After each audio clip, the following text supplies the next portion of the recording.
This is a Miami Sports Music Podcast Network production. This is the #1 Miami fan morning show, Clock Blockers. I know the whole city right. A little early, it's a bit surprising. What is up, ladies and gentlemen? It is your boy, Stephen D, and this is Clock Blockers, home of the #1 Miami fan morning show, right here on the Miami Sports Music Podcast Network. I am super excited to be hanging out with you all this morning. Having some internet issues, I think, but hopefully we can get that all taken care and out the way, and hopefully you guys can hear me and y'all can see me, and we'll have a great show today because we have a big show lined up for y'all today. It's going to be great. It's going to be awesome. All right. What's going on, everybody? I'm your host, Stephen D. You can follow me on all social media platforms at Stephen D. SKPL. Spread kindness, positivity, and love. You can follow me on Facebook, Instagram, Twitter, TikTok, you name it. I'm there. Twitch, everything. All right. You can also follow Miami Sports Music on all social media platforms at Miami Sports Music and on Twitter at MIA Sports Music. Okay. Hey, look, if you want to hit the like button, do it. Hit the like button. Over 20 of y'all in the room already this morning. It's going to be a big show today. Make sure y'all hit the like button. It helps the channel grow, helps us do things. And also subscribe to the channel. Subscribe to the channel. It's big. We're about 340 subscribers away from 10,000 subscribers. 340 subscribers away from 10,000 subscribers. Okay, big deal. Big deal. Also, hey, look, if y'all are having trouble hearing me in the chat, please let me know because I'm seeing my internet looking like it's having issues this morning. So let me know if you guys are having trouble hearing me. If you guys want to sign up and become part of the family now, I would love for you to. Okay, there's plenty of seats waiting at the table for you today to become part of the family. Make sure y'all do that. That's a big deal. Can we get 3 new members on the channel today? I would love to see 3 new members of the channel. Okay, appreciate it. Make sure y'all do that. Everybody's saying sound good. I appreciate that. Kane's 1989. Look, to be perfectly honest, I've been very overwhelmed with messages. If I have not responded to you, it is nothing personal. It has been just utter chaos for me over the last week, which is why everything's been delayed with the giveaway, which we're going to do this morning. After I do the rundown, we're going to give away the Javon Holland jersey. So bear with us. That's going to happen. We're going to do that this morning, the giveaway for the Javon Holland jersey. I'm not even going to do a separate drawing. I'm just going to do it this morning on the after the rundown. Hey, look, if you want to help the channel grow by donating, there's lots of different ways you all can do that. You guys can use the YouTube live super chat, which is the $ below the bottom of the chat. It is Spread Kindness Friday. Let's try to break a record. What is the goal today? What should the goal be for donations today? Why don't you all put it in the chat? What do you think the goal should be for donations today? And whatever the consensus is, that's what will be the goal for donations today. The people that are here early. Let's see if we can do it. And I'll let you. It's a network made by the fan for the fans, and we'll see what the fans think. You guys can also donate through Cash App and PayPal, which is the $ MSM Podcast Network, or the QR code that's right on your screen. Or you can use PayPal, which is also MSM Podcast Network. All right. Make sure you do it. I've seen 10,000, a cool million, 10,000, a BMP for life.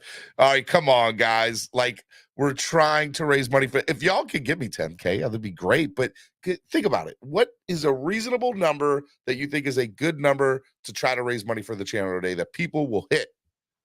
Let's try to do that today. I think that's good. All right. Our sponsors, our beautiful sponsors of the show, ZSM Sports. ZSM Sports is absolutely amazing. We love ZSM. They specialize in sports memorabilia, cars, jerseys, balls, and hard-to-find items. We love them. ZSM Sports is the place to go. Hangry Owls, good food, good mood. Hangry Owls, craft subs and salads. Make sure you give them a call at 305-279-5332. Vezasur. Okay, Vezasur. We love some Vezasur. You want some good beer, born and raised? Go to your nearest Publix, born and raised. A beer created for the fans, by the fans. The official beer of Clock Blockers Any Publix in South Florida, you can get it at. It is all good stuff. Okay. You need tickets to the game this weekend in Chicago, next weekend for the Miami Dolphins game where they host the Cleveland Browns. A great place to sit is the place to get it. If you look in the description below, you will see the link for a great place to sit. The price you see is the price you get. It's good stuff. Okay. And last but certainly not least, Tail Greeter. We love Tail Greeter. You want to go to a tailgate? Count us in. Best tailgate around. Download the free app on your current Apple or Android device today, and you'll be good to go. I did quick on the rundown today. All right. What did y'all say so far? Okay, I see 200, I see 300, I see 500. All right, y'all need to come up with a consensus number, and we're gonna make that the goal. Okay. Y'all come up with one of those three numbers, 200, 300, or 500, and that will be our goal for the day. But y'all gotta help me get there. Okay. Y'all gotta help us get there throughout the show in the chat.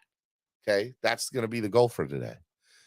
Okay, all right. Look, Kurt Docker says it's 21 degrees in North Dakota this morning. Hope it might not be. It's supposed to be 64 degrees at kickoff in Chicago this weekend, so we should be good there. But 21 degrees just sounds horrible.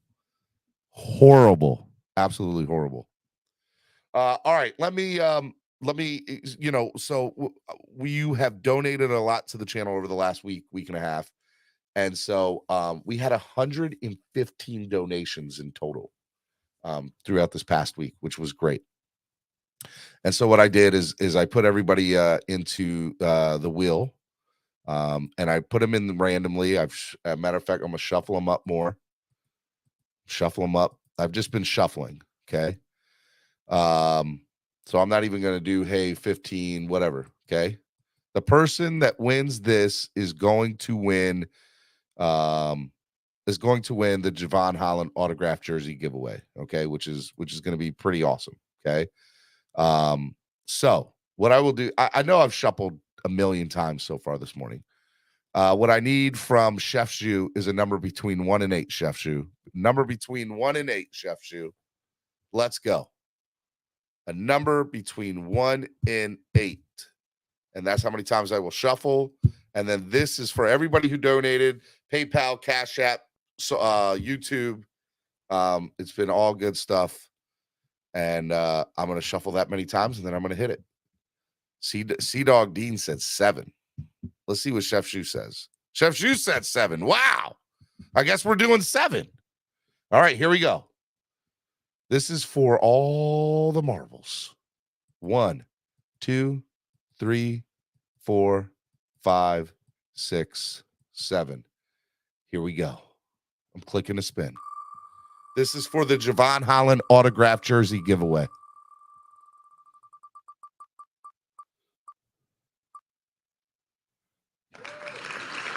S. Harris. S. Harris. Who is S. Harris? I got to go back and see who S. Harris is, because I really don't know who it is. Where is S. Harris? Were they on PayPal? Were they on? I got to see who S. Harris is. But S. Harris, you won the Javon Holland autographed jersey giveaway. I like it. I like it. Congratulations. Congratulations, S. Harris. Where is S. Harris? Let me see. I'm going to go into my spreadsheet real quick just to look and see.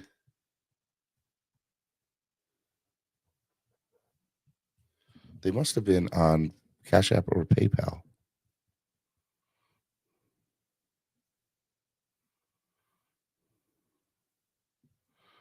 Boo this man. Andrevia says, boo this man. You're not booing this man. Don't boo me. I didn't do nothing.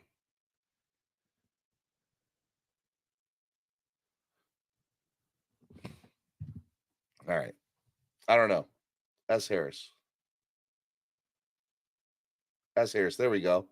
It's on YouTube. S. Harris. All right. I'm going to give S. Harris a chance to claim their prize. I vote you have to be present to win.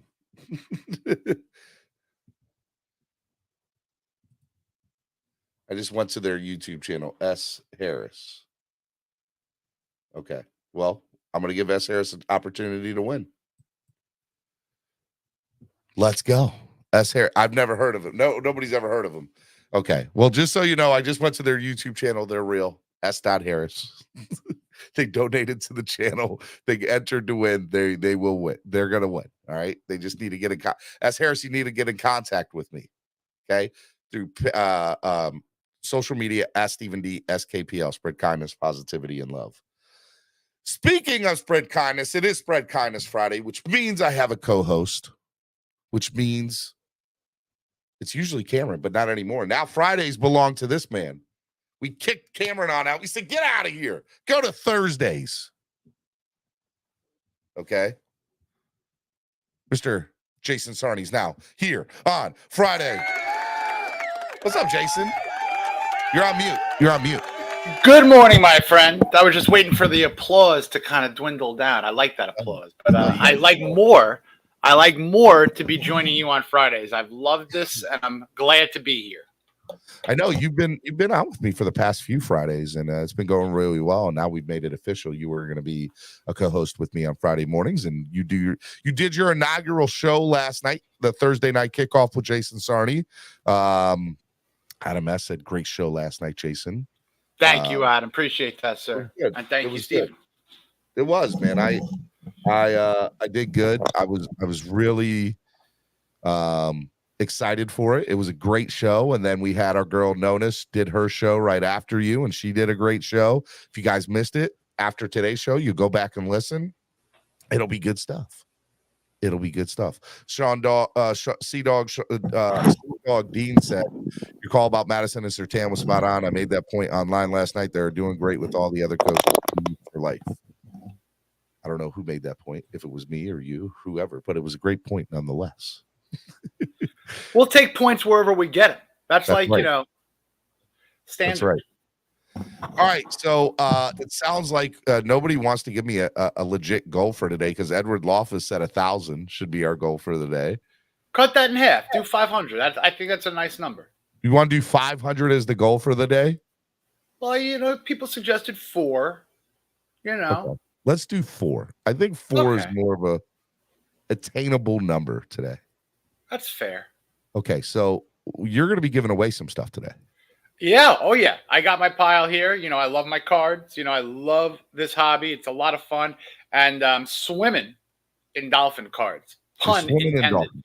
So the first one, you mentioned the Javon Holland giveaway. So, and each one of these will come with a couple little other side cards. While you're talking real quick, I'm going to go out and come back in to reset my internet thing. So just you do you for a sec. I'll be right back. I will do. So the first card will be a Javon Holland card. It's from a mosaic set. It's I don't even know what they call these. Prism, pink, whatever it is. They're fun cards. These are nice artwork kind of cards. That'll be the first, I guess, lot of a giveaway. Second, what's a card giveaway without a 2 cards? The first one is going to be an insert card from the recent Select box. It's a nice little QB1 card. Secondly, these are awesome. I love these cards. They're die cut cards. So it's not like your traditional rectangle. You got a little oddity to it on each of the upper right and the lower left corners are kind of curved. So love that kind of card. 2 more lots. One of them is going to be a trio of Jalen Waddle rookie cards. One of them, this Select card, I believe they call this a Premier level card. Secondly, will be same set, but it's a little closer in. It's a Concourse card.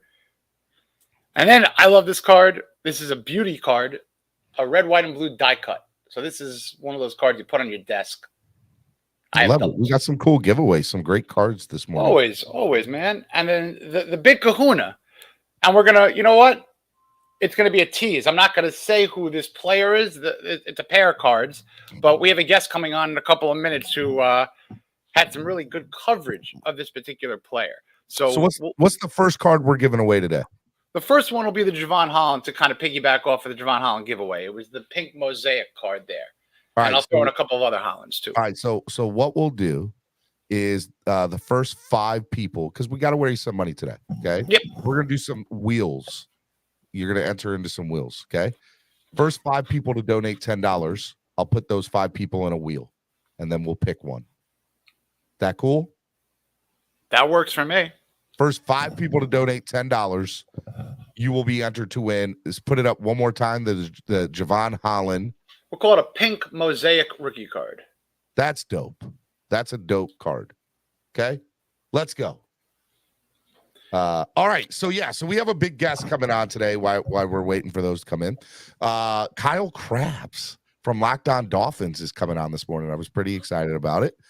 He'll be on in about 10 minutes, 7 minutes, something like that. So I'm excited about that. But before that, man, let's just talk a little bit about last night. That football game, man. It was Philadelphia Eagles, Houston Texans. Did you watch the game? Bits and pieces. I enjoy watching games that I have a fantasy player or two, as well as my son having some ownership. So he was rooting for a Texan running back in Pierce.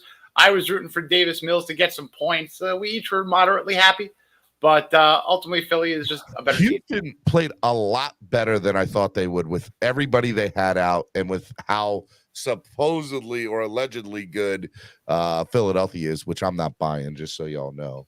It was very interesting. They held their own for 3.5 quarters. Now they couldn't close the deal. If they had anybody on offense or Davis, here's something. So last night I was sitting there watching the game, and there's 2 things that really came to my mind. Number one, if Houston had anybody on offense, I think Houston could have pulled it off. Okay. And number 2, Davis Mills is in no way, shape, or form to Tua Tagovailoa's level. And the reason I say that is because last year it was screamed to the top of certain fans' lungs that Davis Mills and Tua are the same quarterback. And I laughed last night just remembering people that said that. And so it just that's all I had to say about that, Jason. Like, it was bothering me last night. I mean, there's a lot of knee-jerk reactions out there, and, a young quarterback will have a good game. A better young quarterback advertised could have maybe a rough game, and then everyone's already saying that there's a switcheroo. I think that's an absolute travesty, and social media is quick knee-jerk reactions. That was one of them. But, I referenced I have Davis Mills on a fantasy squad. It's a 2-quarterback start league with bye week situation. So that is the only reason, folks, before anyone indicts me on horrible fantasy. Do you think he's a good quarterback? No. I mean, but again, when you're in a 2-quarterback fantasy league, every quarterback in the league is owned. From a fantasy standpoint. I'm just obviously. Because Houston was like last night, I love listening to the announcers. And so I'm listening to Al Michaels, who I love, by the way. And by the way, just for the record, I do not like him and Kirk Herbstreit on Thursday nights. I love Herbstreit on college football, but I do not like Herbstreit on pro football. Like, it bothers me. Anyways, with that being said, I'm watching the game last night, and I'm like, they're basically telling me that they think Davis Mills is the future of this franchise. Do they really believe that? Are they putting their eggs in that basket? I mean, look, if you're not having a top half quarterback in the league, top 15, you're probably looking, and if something comes along, you're going to take that opportunity. But at the moment, they have Mills, but it's the Houston Texan organization. Who knows what the heck they're doing in there? That's not a good thing. What did Red, White, and Bill say? He said Mills doesn't have the weapons Tua does. Last year, Tua had more weapons and they had the same stats. Whoa. I can't. I refuse, Jason. I refuse to entertain that statement. I don't know about that one. That's egregious. It is egregious. Like, the fact that, come on, bro. You, Bills fan. I get you, Red, White, and Bills. First of all, you support the show. I appreciate you watching the show. Number 2, let's get something straight. Davis Mills is a bad quarterback, bro. Is a bad quarterback. Yes, you're wrong. You are wrong. I don't need to go back to that. There were points at last season where, and this is no knock to Mac Hollins, who's playing nicely in Las Vegas, but like we were calling Mac Hollins, like, our savior at wide receiver at one point. Like that can kind of, Devontae Parker was not that guy. You had such a patchwork group. So while Waddle did great, for a rookie, but sometimes he was half of what he is now. Because Devontae Parker's worked so much, he's worked so well in New England for the Patriots right now. He's been so amazing for them. He's had 2 good games. That's it. It's funny. I mean, I just totally forgot about terrible without weapons. They both had 16 touchdowns and 10 interceptions, and Mills was in a worse situation. Waddle did have 100 receptions, yes, but he averaged 9.2 yards per catch, which was just the overall issue with the offense. Now he's averaging 17.3. No, 19.8. He's at 19.8 right now? I thought he was at 19.8. I think 17-ish, but either way, he's basically near double. 18. Who cares? Exactly. I mean, look, Waddle had a great rookie year, but right now what he's doing is he's an overall threat all over the field, and you're probably right. I'm wrong, by the way. Now that I think about it, I think you're right. I think it is 17.3. I'm almost positive, but I don't know. Red, white, and Bills. I'm not saying Mills is horrible, but I'm saying I am saying that, Jason. Oh, you're going horrible. I am going that Davis Mills is horrible.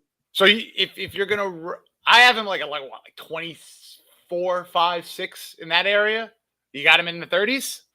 Is he dead last? He's dead last here. Yeah, probably. Yeah. I'm not gonna argue. I mean, I don't love the guy to fight and support for him. He's had his moments, but again, it's the Houston Texans, man. What's going on there? I don't know. Look, who knows? It's interesting. Now, I mean, watching the game last night, though, too, I'm thinking to myself, I'm like, man, if Philadelphia is struggling at Houston like this, what does that say about them as an undefeated team? So I'm talking to my friend last night, Ryan Keeling, who's the vice president of or the president of Valley Fanatics Dolphin Club in West Virginia. Good friend of mine, really good friend of mine. And we're sitting there talking, and I'm like, are they the worst 0-8 or excuse me 7-0 team? And he goes, well, remember Pittsburgh last year? They went 12-0. And I was like, you're right, they did. Something about these Pennsylvania early starts, are they fictitious? It is. All right, ladies and gentlemen, I was super excited. In Baltimore, I got a chance to meet this gentleman for the very first time. Thanks to Ryan actually reaching out to him. And it was awesome, and we had a really good interaction. It was a brief one, but it was a really good one. And then he sat down with me at the last home game during the pregame show, where we had a drunk lady try to come unplug everything while we were in the middle of our interview. So we've had moments together now. We've had real moments together. Without further ado, let me bring on the host of Locked On Dolphins, friend to the podcast, friend to the show, Mr. Kyle Krabs, ladies and gentlemen. We've been in the weeds together now. We have been in the weeds together. We've been in the trenches. Kyle, Jason, I don't know if you two have ever gotten a chance to meet, but yeah. Okay. Yeah, I know Jason well. We're all acquainted. All buddies. This is a big fun. Looking forward to bringing Kyle on. I feel a little left out. You got a Marino jersey in the background. Jason's got a Marino. I need to go get my autographed Marino jersey out of the closet and put it in the background. You could just you could take like a hook and put it in the ceiling and then just hang it over your other shoulder, so that way you don't have to take anything down. Just maximize your canvas there behind you. Do you see this? Look at him. He's like, Steven, look, here's how you do your back. He's already going playbook. He's Xing and Oing it already. I love it. Yep, that's why he's grinding the tape, man. All right. Well, before we get started into everything, man, what a game last week, right? Let's get into just a little bit of last week, and then we'll get into the trade deadline, and we'll get into the next week's game in the future, man. What'd you think of last week's game against the Lions? It gave me a heart attack. I'm sure it gave a lot of people a heart attack in the first 2 possessions. Detroit goes down the field, and you kind of saw they were trying some stuff defensively and moving Javon Holland around more, and how many more snaps he got low towards the line of scrimmage, and whatever adjustments they made at halftime. Bravo. I know Josh Boyer during his press availability said he was telling players on the walk into the locker room because of the shortness of halftime, what they were doing. But offensively, it was everything you hoped and imagined it would be against a team that you knew had a talent deficiency that you were playing against. And I think from an execution standpoint, after the snap, we'll ignore some of the pre-snap mental errors, but the execution during live action offensively was as good as we've seen all year. And I think it's really exciting that they cleaned the stuff up against Pittsburgh for a lot of the almost plays, and they became plays against Detroit. And I'm looking for them to do that again this weekend against Chicago without Roquan Smith in the middle of that defense. I think this is a huge advantage that the Dolphins have that they should be looking to take advantage of and throw in the middle of the field. 100%. And I agree with you on the pre-snap penalties. Let's get into that a little bit. Is that a direct reflection of Flores not being here this year, or what do you think that's attributed to, or at least the number one problem that's attributed to? Because we've had a lot of pre-snap penalties or penalties in general this year that have affected drives and the outcome of games overall. Yeah, I think the theme that seemed to really resonate with me when Coach McDaniel talked about penalties when the Dolphins were without Tua was guys pressing and trying to make a play. And then I think about the way that game started against Detroit, where you fell behind 14-0, and the defense feels, okay, offense is moving the ball, let's make some plays, and you catch them where you're lined up in the neutral zone because you're looking for that half-step advantage. So I hope the further into this season we get and the more of these kinds of moments of adversity that the team climbs out of, there's a little bit more of a calmness about it to not try to press.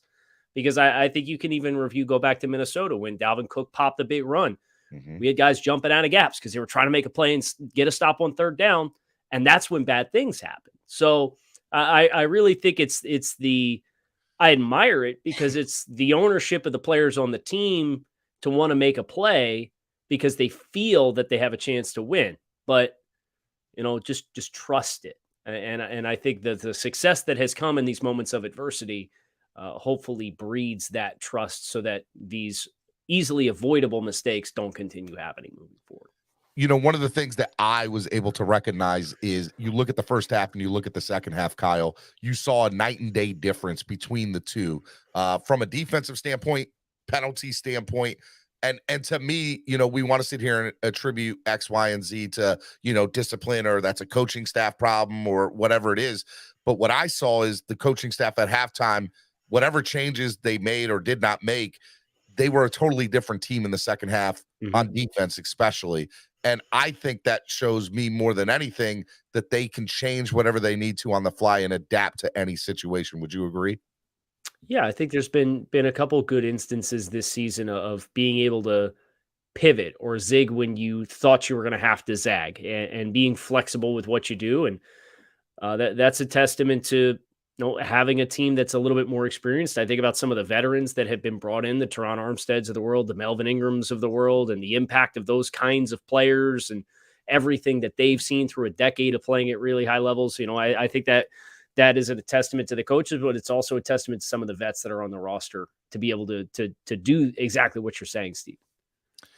One of the things that I was really excited about was the trade deadline. Trade deadline obviously just passed. Dolphins made a big splash in the trade deadline. One of the things, the NFL's not like the NBA or Major League Baseball, where you might see multiple trade deadlines or trades on a trade deadline day. We saw that this year. I think there were 6 or 7 trades on trade deadline day in the NFL. I think it was the most in the last 10 years, or tied for the most in the last 10 years. What did you think of the Dolphins' moves going out and getting Bradley Chubb, shipping Chase Edmonds off to Denver, and then obviously bringing Jeff Wilson to Miami from San Francisco? Well, I think from a financials perspective, first and foremost, the Jeff Wilson for Chase Edmonds swap is a win for Miami with the contract that they originally had given him and looked like they were expecting him to be a big piece of the puzzle. And he has a good camp and he has a good week 1 against New England. And then it just kind of like it never stuck. And Mostert kind of had momentum building from there with his limited touches to the point where he's at now. So I appreciate cutting your losses with a personnel move that you kind of identify this isn't going the way that we thought it would. And Well, that can be a really fatal flaw with a lot of teams where they're stubborn about, well, we made the commitment, we're paying this guy, it needs to work out. Well, there was no ego in the decision to trade Chase Edmonds after a half a season on a 2-year deal with pretty good amount of money for a running back. So I think there's an upgrade within the scheme. I think financially it makes sense. There wasn't a lot of dead money for Edmonds' his second year of that contract, if any. So I think that is a home run for the here and now, and then also the long-term flexibility of the running back position for the Dolphins, whether they end up re-signing Jeff Wilson and Mostert or go a different direction down the road. But I really love that component of it. And then obviously Bradley Chubb,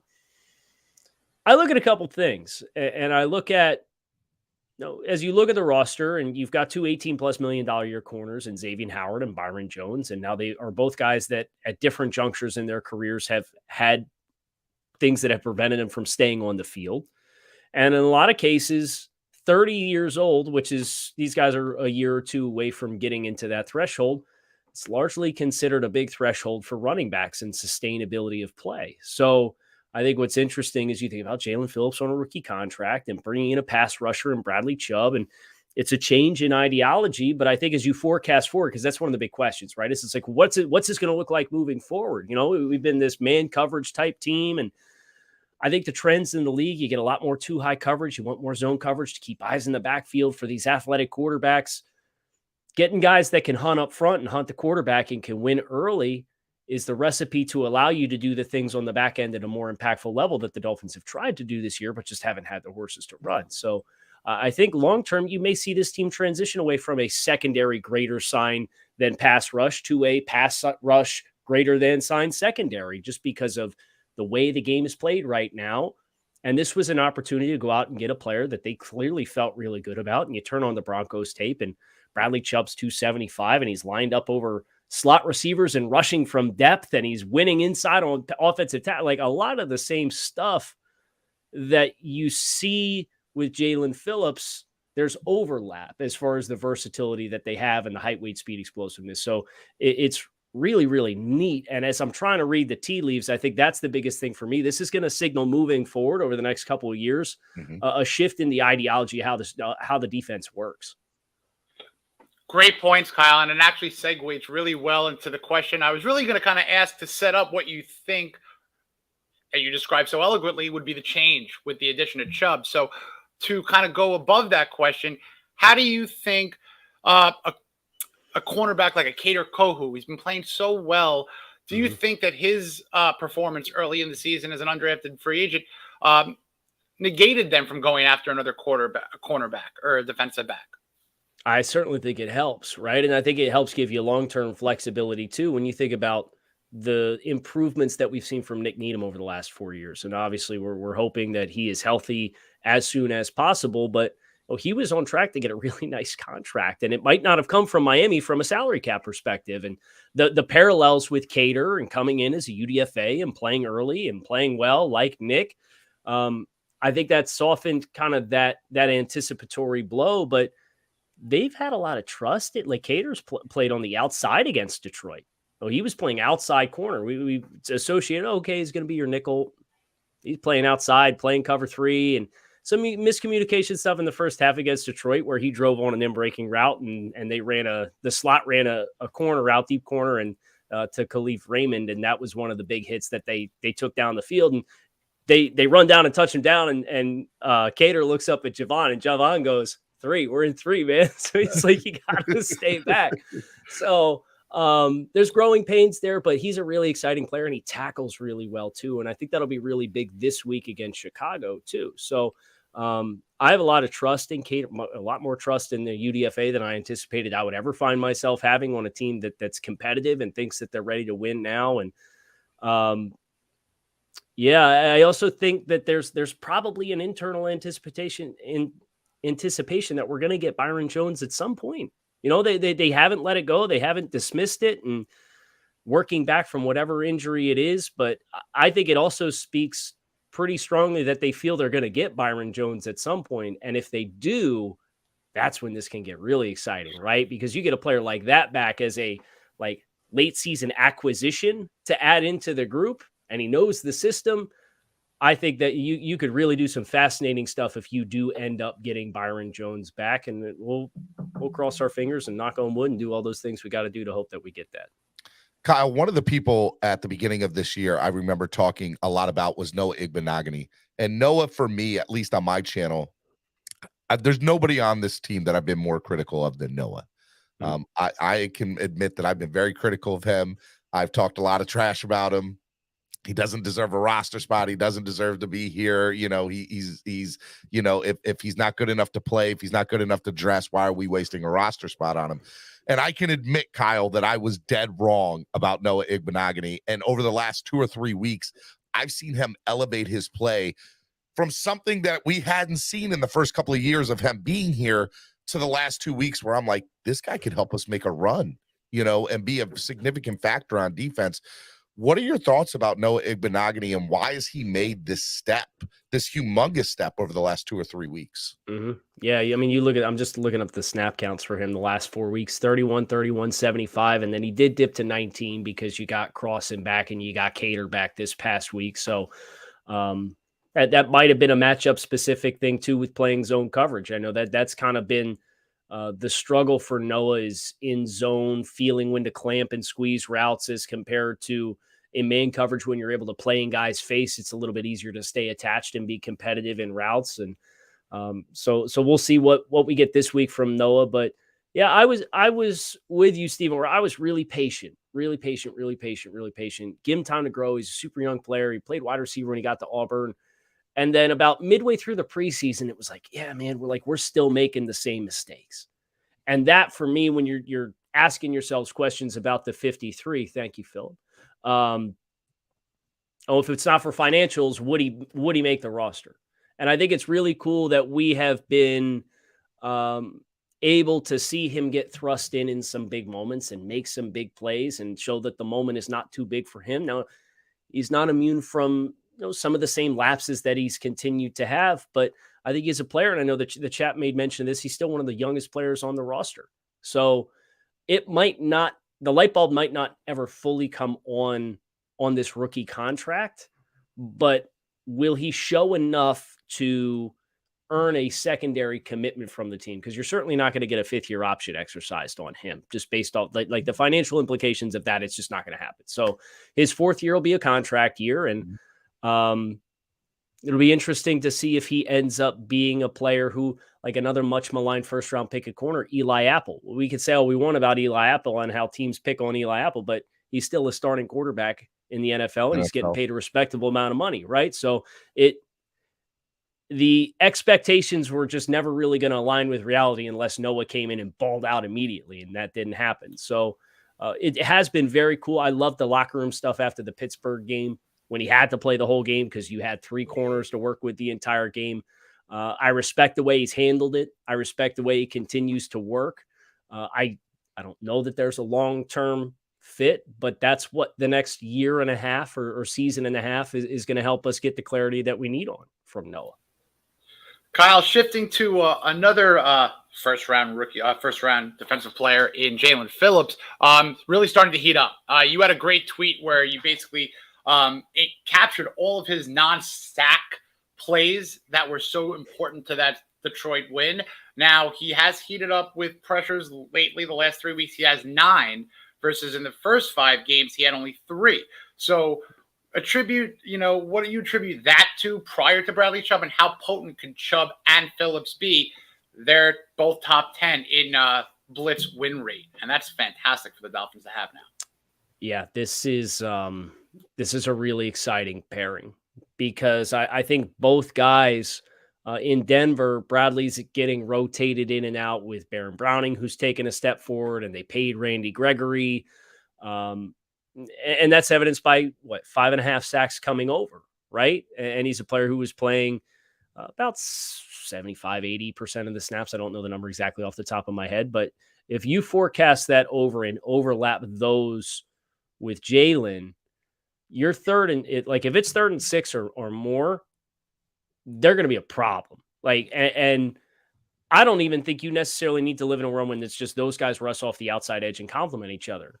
Jalen Phillips can reduce inside. Jalen Phillips can rush from a stand-up alignment. Bradley Chubb can rush from a stand-up alignment. He can rush from wide angles. He can rush from depth. He can twist up the middle. He can put his hand dirt and line up over guard. Like, put them next to each other and play like stunt games with him, right? Like, because you still have Melvin Ingram, who's a positionless guy. If you need a down lineman, Wilkins has the versatility to be able to be an impactful third down rusher position too. Yeah, man. Like, and seriously, the versatility of those two guys playing off of each other. So we've become so accustomed to the Dolphins loading the front with defenders in each gap, playing soft coverage behind it, and dropping out or bringing zero pressures and bringing one extra rusher than the opposing team has.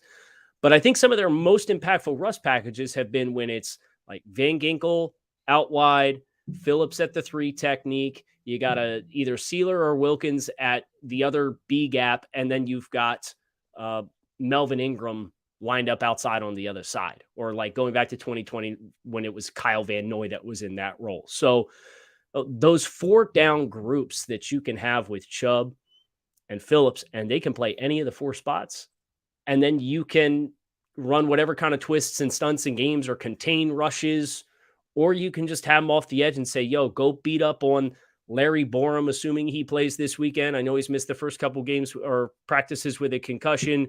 And Braxton Jones, the 5th round pick from Southern Utah. I promise you, they ain't seen dudes like that at Southern Utah. So he's played some games in the NFL so far. But the Green Bay Packers were a team that they've played that I think you look at Rashawn Gary, and like from an athleticism and power perspective, he's a pretty good parallel.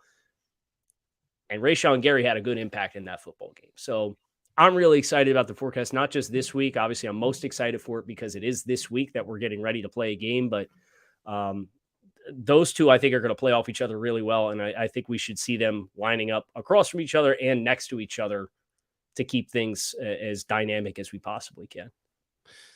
Fans' expectations. This team has been the definition of mediocrity for the last 30 years. And now all of a sudden we're kind of in a position where I don't believe we've ever been personally, being a fan of this team for as long as I have. And it's a very great one and a good one to feel that we're in. And that is, I'm going to say it, I think we're a Super Bowl contender, especially with the moves that we made now, or at least the team believes they're in this window, 2 or 3 year window to win and win now. I want to get your thoughts on that, just a different mentality from a fan's perspective and how they should temper their expectations and what the team sees, because if I don't believe they make these moves if they don't think they can win now. Do you agree with that? Yeah, I think that you definitely smell there's an opportunity ahead of you in the here and now where, I mean, you could very easily save the 1st round pick and trade it in March again for somebody, whether it's Bradley Chubb if he gets franchise tagged or something like that. You make this move now because you see what's ahead of you and you have a strong belief in offensively what you're doing and what your potential is. And there's an intersection with opportunity and long-term fit and also need within what you need to tailor your roster to the way you've adjusted to play football. So, the expectations, I'm kind of one step at a time, like make the playoffs, yep. Win a playoff game. And then I'm going to be completely insufferable from there because then the expectations are just going to be gasoline on the fire. But so like I personally, and everybody's going to handle this their own way. And that's the fun part about being a fan, right? Is it's, you could talk trash when you're up and you could talk trash when you're down as long as it pays out and you can eat, you don't have to eat crow at the end of it. It's all fun and games, but I'm really excited. So step by step here, I'll give you an insight in how my brain works as somebody who tries to be very process oriented, somebody who tries to be even keeled and objective, but then also somebody who has to fight the demons of being a Dolphins fan, like die hard deep down. Yep. My big hurdle right now is the next 2 games. When's the last time we were 7-3, guys? Do you know the last time we were 7-3? It's been a long time. I know that. 2002, 2001. 2001 is the last time the Dolphins were 7-3. So for me, that is my new fixation. Like, not doing the show, but as a fan, it's just like, okay, We got to take care of business against Chicago. We come home, we play the Browns. They're another run-heavy team. The Dolphins' run defense is really strong. You don't have to worry about the athleticism component that you're going to have this week with Justin Fields. And that's where I get excited. And so I kind of have these micro hurdles throughout the season that help me deal with it. But if you want to buy all in on the Dolphins Super Bowl window and feel like it's real, all you need is a ticket to the dance. And you don't have to look any further than last year when you had 2 4 seeds that went to the Super Bowl in the LA Rams and the Cincinnati Bengals. So punch a ticket, get hot at the right time of year, and let's see what happens. That's all you can ask. Y'all heard it here, folks. Kyle said, buy your Super Bowl tickets now. That's exactly what Kyle just said. Your Super Bowl tickets. Where's he going? Where's he going? I didn't want to be on screen to be culpable for that. Oh, God. Oh, okay. On my name. I don't think so, buddy. I just brought up the airline. I just brought up Expedia, Kyle. So I'll X out of the browser. Looking at Airbnbs as we speak in Phoenix for February. Man. I'm on my phone. I'm like, ooh, let's do it. Let's do it. You find a good one, let me know. We can go in together. That's what I've been telling people. I'm like, man, look, we gotta do a big group rate or something. Kyle, I love your content. I love listening to you from many different standpoints and many reasons. Number one, you're a great guy. Number two, your insight of the game is very unique. Being a part of 2 amazing groups in Locked On Dolphins, in the Draft Network. You know, one of the things that I have found very interesting is Chris Greer in talent perspective or talent evaluation. I think I personally think he's the GM of the year in the NFL. I don't even think it's close. And I think it's more of what it has to do with, you had a guy like Trill Williams. You saw what happened. Unfortunately, he got hurt, right? And then you see a guy like Kader Kohu. And now we see on Sunday, this past Sunday, we thought Eric Rowe was going to start. He's a healthy scratch. And you see McKinley go ahead and start. And so I just look at all of this talent evaluation of undrafted free agents. And I'm like, to me, that's a direct result of Greer. So I have 2 questions. Number one, what are your thoughts about Chris Greer and his, process of bringing in undrafted free agents? And number 2, what about guys like McKinley and, seeing guys, like Braylon Sanders come in and be effective on this team in some way, shape, or form? Well, I'll give Chris his flowers first. I think anytime, the team or the season doesn't unfold in a way in which us as fans want or hoped that it would, or have expectations, and I promise every season has adversity. Some teams might finish 15-2 and it doesn't feel like it, but every season for every team has adversity. The Dolphins just kind of got smacked with theirs at the end of September.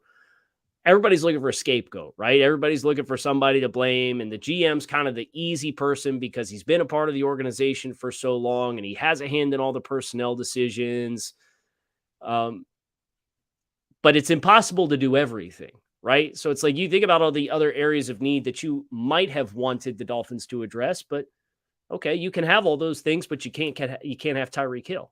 Which would you like? You want the guy with 961 receiving yards through 8 games? Because I know that's pretty good for me. If you were to pick a non-quarterback for the MVP vote, tell me it's anybody other than Tyreek Hill. I dare you. It's his. So shouldn't.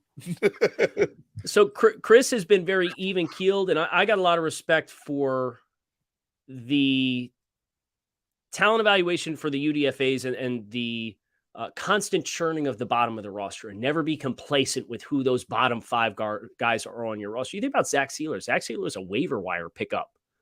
He's been a phenomenal player. He was living out of a man. He made tackles with 1/2 of his bicep last week. Right. It was unbelievable. And Zach is he's definitely a top 10 interior run defender in the NFL. Period. Top 5 probably. I don't want to get too hot, but he's amongst the best run defenders in the NFL for interior defensive linemen. And they got him off the waiver wire from Baltimore. I will say this for this year's class, guys like Braylon Sanders, guys like Verone McKinley, probably guys like Kader Kohu, although I know he was a little bit more off the beaten path because he came from A&M Commerce. These next couple of draft classes are going to have more late round talent than you would normally because a bunch of players got extra COVID eligibilities that have flooded the late rounds of the draft pool. I think it was really interesting this summer. We talked with Joe Marino and I talked with Ozzie Newsome, the former GM of the Ravens, at an event down in Mobile, for the Senior Bowl. They did a golf tournament to raise money. We went down and met Ozzie there. And he talked about the Ravens going out of their way to have 6 picks in the 4th round of this year's draft. And he's like, we thought that we got 6 day 2 talents in the 4th round because of the extra players in the pool that were prompted by everybody having a free year of college eligibility to come back. So guys like Verone, and Verone declared early, right? He left Oregon early. He had extra availability. But the domino effect of that is a guy like Verone McKinley, even though he didn't take advantage of his extra eligibility, guys got drafted in front of him that usually would have been gone by now. And it creates this extra surplus of UDFA talent. And for Miami to seemingly source the opinions of players like Javon Holland, to get feedback on who Verone McKinley is as a person, and seeing the fit that Javon had and understanding there's an overlap with what Verone McKinley was asked to do, and kind of taking the pieces of the puzzle and fit all of that together. I think it's a job really well done. As far as executive of the year, he would have my vote, but you're going to have a hard time from a general consensus topping out Howie Roseman, because the Eagles are the story that they are, and they were every bit as aggressive in overhauling a bunch of components of their roster as well. But for my money, yeah, man, with the head coaching change and all of the storylines with Tua Tagovailoa and Brian Flores and needing weapons and getting weapons, and the way it's all meshed, if the team finishes this year strong, like this is an 11+ win team, he in my opinion should be a slam dunk hire for executive of the year, because it's very easy to look back in hindsight, and sorry to get on the soapbox here, but I'm very passionate about the job that Chris has done, because I think he's done a phenomenal job since 2019. You can look back in retrospect and look at the Chase Edmonds deal, the Eric Flowers deal, the Kyle Van Noy deal, all of these things that didn't work out long-term. But if you look across the entirety of the league, I promise those exist for everyone. It's a part of the job. Nobody bats 1,000. Nobody hits on every first round. But look at the Tampa Bay Buccaneers right now. Jason Light literally won executive of the year they won the Super Bowl, because he brought in Tom Brady in free agency. But their last 2 draft classes have been absolutely terrible, and it's giving them nothing. And as they've lost players because they can't afford to spend more money and hire guys, the team has fallen apart from the inside out. And we see it. We see it clear as day in Tampa Bay right now. Yep. So, just understand that the misses are a part of the job, but I think the pros dramatically outweigh the cons with the job that Chris Grier has done. Kyle, I'm right there on the next soapbox next to you with the job that Grier has done. Look, obviously you can't bat 1,000. Look, in Major League Baseball, you go 3 out of 10, you're an all-star. So GMs, maybe 4, 5 out of 10 in terms of your overall body of work. But the moves that he's made, fantastic. I think he made 3 moves on the trade deadline. One of them was a no move, not trading Mike Gesicki. I don't want to talk about the future. I want to talk about the next few months in Miami for Gesicki. Yeah. Him is a weapon. I don't want to call him a tight end, a slot receiver. He's a weapon in my mind, a red zone deployed weapon. How do you see him for the future of this season? And if you want to give me a prediction of what you think for next year, I'm not going to say no to that. I'll say this. I think the job that he did against Detroit was probably the best job he has done this year of fulfilling the role that is actually put forward within the offense, and chopping down end man on line of scrimmage with split flow on the backside of runs. They've put him, when they go 12 personnel and he's on the line of scrimmage, they usually run weak side away from that, but they're still prompting an over/under front depending on the team that you're playing, and kind of manipulating the front. So you're still getting a numbers advantage that's accomplishing what a tight end would do. Obviously the receiving game, we've seen him come alive over the last couple of weeks as well. They seem to be finding a balance there, but some of that is because Mike has picked up the slack. Now, I think the challenge is you look at the last 2 games in Pittsburgh and Detroit, and those teams are pretty soft on the edge. Well, you look at Chicago, they're pretty soft on the edge, but how are you going to handle when you got to go against the Chargers with Khalil Mack and Joey Bosa? How are you going to handle when you got to play against Nick Bosa and potentially Eric Armstead when you play the 49ers and the Buffalo Bills with all their power guys, and the Packers on Christmas with Rashawn Gary? That's the challenge with Mike. Now, you've got some time to continue to evolve and hopefully have him learn on the fly and in maximizing his ability to execute within his own physical pros and cons. I would be surprised if there wasn't an overhaul in the tight end room. And that doesn't mean that maybe Mike's not back, but I think it'll probably be dictated in large part what his market looks like when he gets a chance to gauge that off the franchise tag. I'm sure they won't franchise him again. You'll get a chance for him to gauge the market and see what it's like. And if it's flatter than maybe he hoped and he loves it in Miami, maybe he does come back and he can be a piece. But I largely look at that tight end room as the X factor in how much this offense can truly become unstoppable. Because if guys like Hunter Long can step up and play more, and I know he played about 20 snaps against Detroit and played pretty well, but again, Detroit's pretty soft on the edge. If Durham Smythe can stay more sticky on blocks, he gets in really good position, but his ability to finish blocks and really dominate and capture the edge is something that I think is a little lacking. We can be really, really, really hard to stop. We already are. But it would take the offense to the next level if you are more effective capturing the edge in the run game and then kind of by result of that, cutting off a lot more of that backside flow so that when you got to cut back inside of your perimeter player, you got a much more defined alley. You don't have a guy chopping at your legs and cutting you down. When we see Mostert kind of break through and you feel like he's going to finally break one, and he just barely gets brought down by a little bit of contact. So that for me is a really big X factor, but Mike has done, I think, his best work these past couple weeks.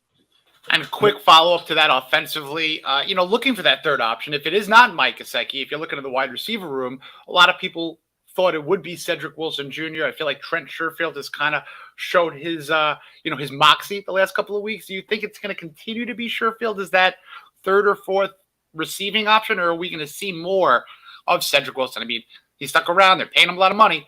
What are your thoughts on the Wilson-Sherfield duo or battle?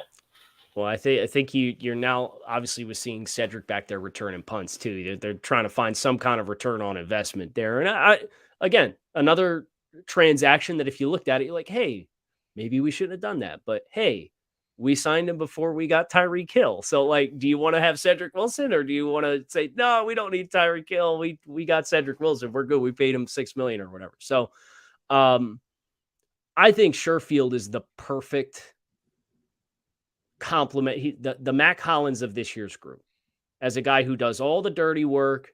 The receiving ceiling is not particularly high, but he will do every ugly, blue-collar, dirty work role. I was so mad when they didn't give him the touchdown. I wish Mike would have challenged it, because players like him, and ironically enough, another blue-collar guy in Alec Ingle was the guy who picked up the touchdown as a result. So I was happy for Alec, but at the same time, Trent, I hope he gets one, because he's in there digging out linebackers. He's cracking on guys, flying down, and really impressive to watch him work and dig guys out in the run game. So he's a player who I think has the inside edge because of his physicality and what he does in the run game. And I know that people think about wide receivers and probably really don't care about the run game, but the guys on the perimeter in the run game, not guys touching the ball, are the guys that are going to make it go. So I would give the edge inside to still be Trent Sherfield, just because I think it really plays in his strengths as a player. Miami Sports Music's #1 Miami fan morning show, Clock Blockers, right here on the Miami Sports Music Podcast Network. Jason Sarney, myself, Stephen D, hosting. We have special guest Kyle Krabs, aka Grinding the Tape. I love your social media handle, man. It's good. I appreciate you coming on this morning. I want to be respectful of your time. You got a great platform in Locked On Dolphins, in the Draft Network. What do you have coming up? What big things do you have coming up, man? So the next game that I'll be at, I think, is the Houston game. Okay. That I'll be down. So won't be in Chicago. You won't be at the Cleveland game. And I won't be at the Cleveland game. Okay. No. That's it's in conflict with the missus's birthday. So I know the Kennethers and their birthdays, man. You're staying put. You're not going down. Yeah, I'm not. You're not going down. I was like, hey, honey, you want to go to Miami for your birthday? She says, yeah, what are we doing? I say, well, don't ask. Hey, just so you know, when you saw me last week, or the Steelers game was my wife and I's 11-year wedding anniversary. Oh, well, first of all, congratulations, 11 years. Yeah. And You saw I'm a couple years behind you, but that's why I'm not going to the Browns game. So Smart man. Smart man. I didn't do it on the big one. I didn't do it on the 10-year. I just did it on the 11th year, you know. Right. But and I said the 11-year wedding anniversary present is steel, and we played the Steelers. Honey, do you see what I'm trying to do here? I'm trying to make sure we have another 11 years. So it worked. It's all for the good. As long as it worked, it's all for the vibes, right? Keep an eye out for day 2 mock drafts from me, since we yet another year has come and gone. I got spoiled in 20 and 2021 with all the first round picks. But yeah, with the work that we do over Draft Network, we're obviously very plugged in with college kids. But I actually have more fun with the day 2 stuff than the day 1 stuff anyway, because the day 1 stuff is largely, it's 24 out of the 32 are players that are locked in and you know they're going to go. It's just what fit and how to jigsaw piece it together. Well, day 2, and especially for Miami, with areas of that we're going to perceive as need, whether it's additional safeties with Eric Rowe an expiring contract, whether it's corners, depending on what they do. If they keep Byron Jones beyond this year, I know if he were to be moved, it would likely be post June 1st for the cap ramifications. Another potential linebacker. We looking at running backs. We look at a tight end. Like, there's a lot of fun storylines to dig into, and I'm going to make sure Dolphins fans, even though we don't get the round 1 stuff, there's more breadth to the day 2 stuff, and I really have a lot of fun with that. So from an overlap for Dolphins fans and draft fans, that's the area that I'm going to be diving into here once the calendar flips to December and we kind of get a better idea of, okay, are we looking at divisional round? Do I need to be worried about, a home playoff game? Do we need to be pulling our hair out because the season fell off the wheels? And that ain't going to happen. So, just Locked On Dolphins and the Draft Network. Dolphins. Check us out. Love it. Alex Dono from Locked On Hurricanes. He's great. He's a big friend of the show. Had a show here with me for a little while. Loved Alex. Alex is an amazing guy, and you're an amazing guy too. What you guys do over at Locked On is you guys have a really great thing over there, and I love it. And I'm glad that you're here. This won't be the last time you're on. You're going to come back on, man. We're going to make this a thing, man. And no question. Came on the pregame show, and that was great. And dude, where can the people find you on all social media? At Grinding the Tape, is that what it is? I try and make it easy for everybody. I kept the same name across the board. So at Grinding the Tape, YouTube, Twitter, Instagram. I don't do TikTok. Sorry. I wouldn't be very entertaining for that anyway. So just at Grinding the Tape. And if you find me, I'm on. And then if you don't, then it's probably not me. So I have one last hardball question for you before Steven. Yeah, let's go. You mentioned Alex Dono. So Yep. Yes or no, is Die Hard a Christmas movie? I feel very passionately that the answer is no, and I don't know how it's going to be received. No, Kyle, this was the perfect interview till you said that. We can cut this part out. It's fine. It's not a problem. No, we just might have to create another show with Dono. Let's get something straight. Oh, Die Hard is a Christmas movie. Okay, Kyle, let's just get that in your head. All right, Kyle, I have stats to back it up. I can't believe you said this. I was so. Christmas movies for me are about the spirit of the season, not the calendar time in which the movie takes place. Is the spirit of the season? Sure. Kyle, we're going to do a whole other show on this one of these days, man. We're going to bring this back. That's fine. I look forward to the debates that we have during the Dolphins Super Bowl parade. How's that? See, you flipped it. You turned that around. You made up for yourself. That's why you're you.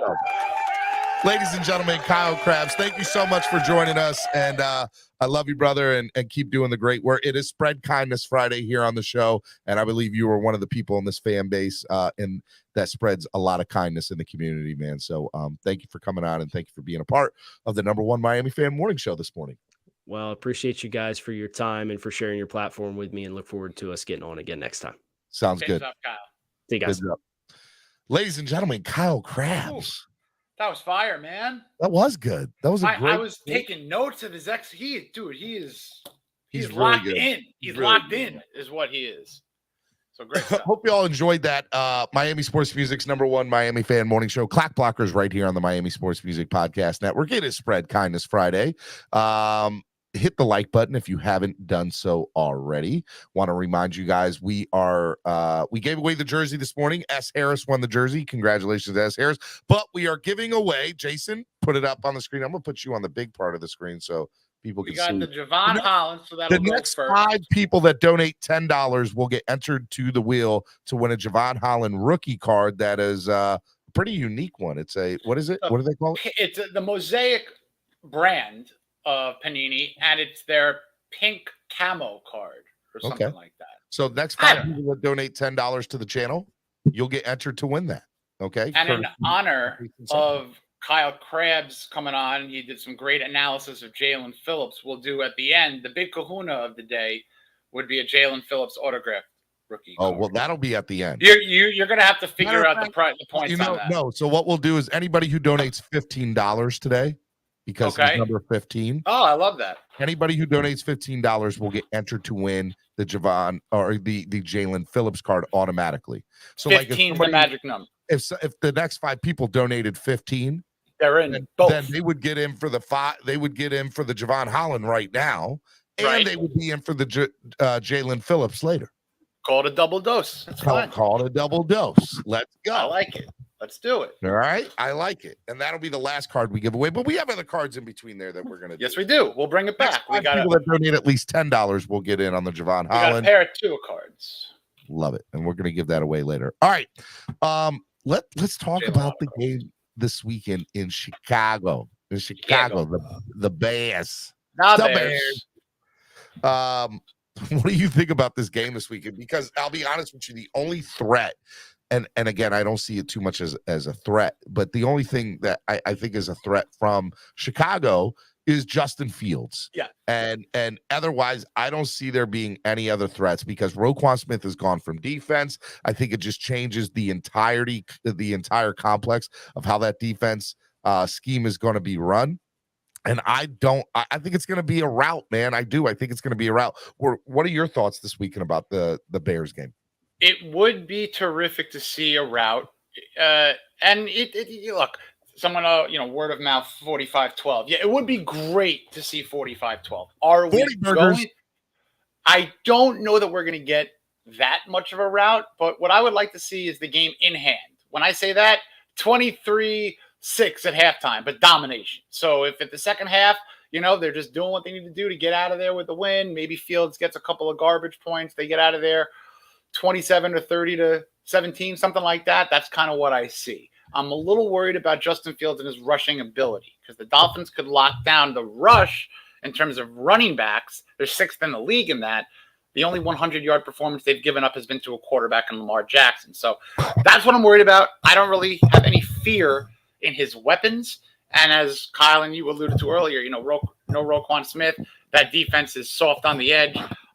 This offense is going to eat. So if the defense does what they got to do, maybe it's under 10 points. One of the things that a lot of fans are saying is they want to see a start to finish, 4 quarters domination offensively and defensively. You make this statement of, okay, if we're up 23-6 or whatever at halftime, that if we, there are some people that have the mindset, and I'll be honest, I'm one of them. I don't like conservative play even when you're up big because I feel like it leaves you. It doesn't, an exclamation point has the dot at the bottom. And in order for it to be an exclamation point, you need that dot, that period at the bottom. I want to see that through 4 quarters. I want to see us put our foot on the gas and just touchdown. And come the 4th quarter, they're like, Tua, you relax, take a load off. We're going to let Skylar come in the 4th and just put it on cruise control. That's when I'm okay with it. And I think in order to do that, you need to be up like 35-10 or whatever, something stupid like that. And so that's what I think. I don't know how if you're in the 4th, I mean, look, it's music to my ears. If you're in the 4th quarter and you're on offense up by 3 touchdowns, sit to it. Bring in the kid. Get some reps. That would be amazing. That would be phenomenal.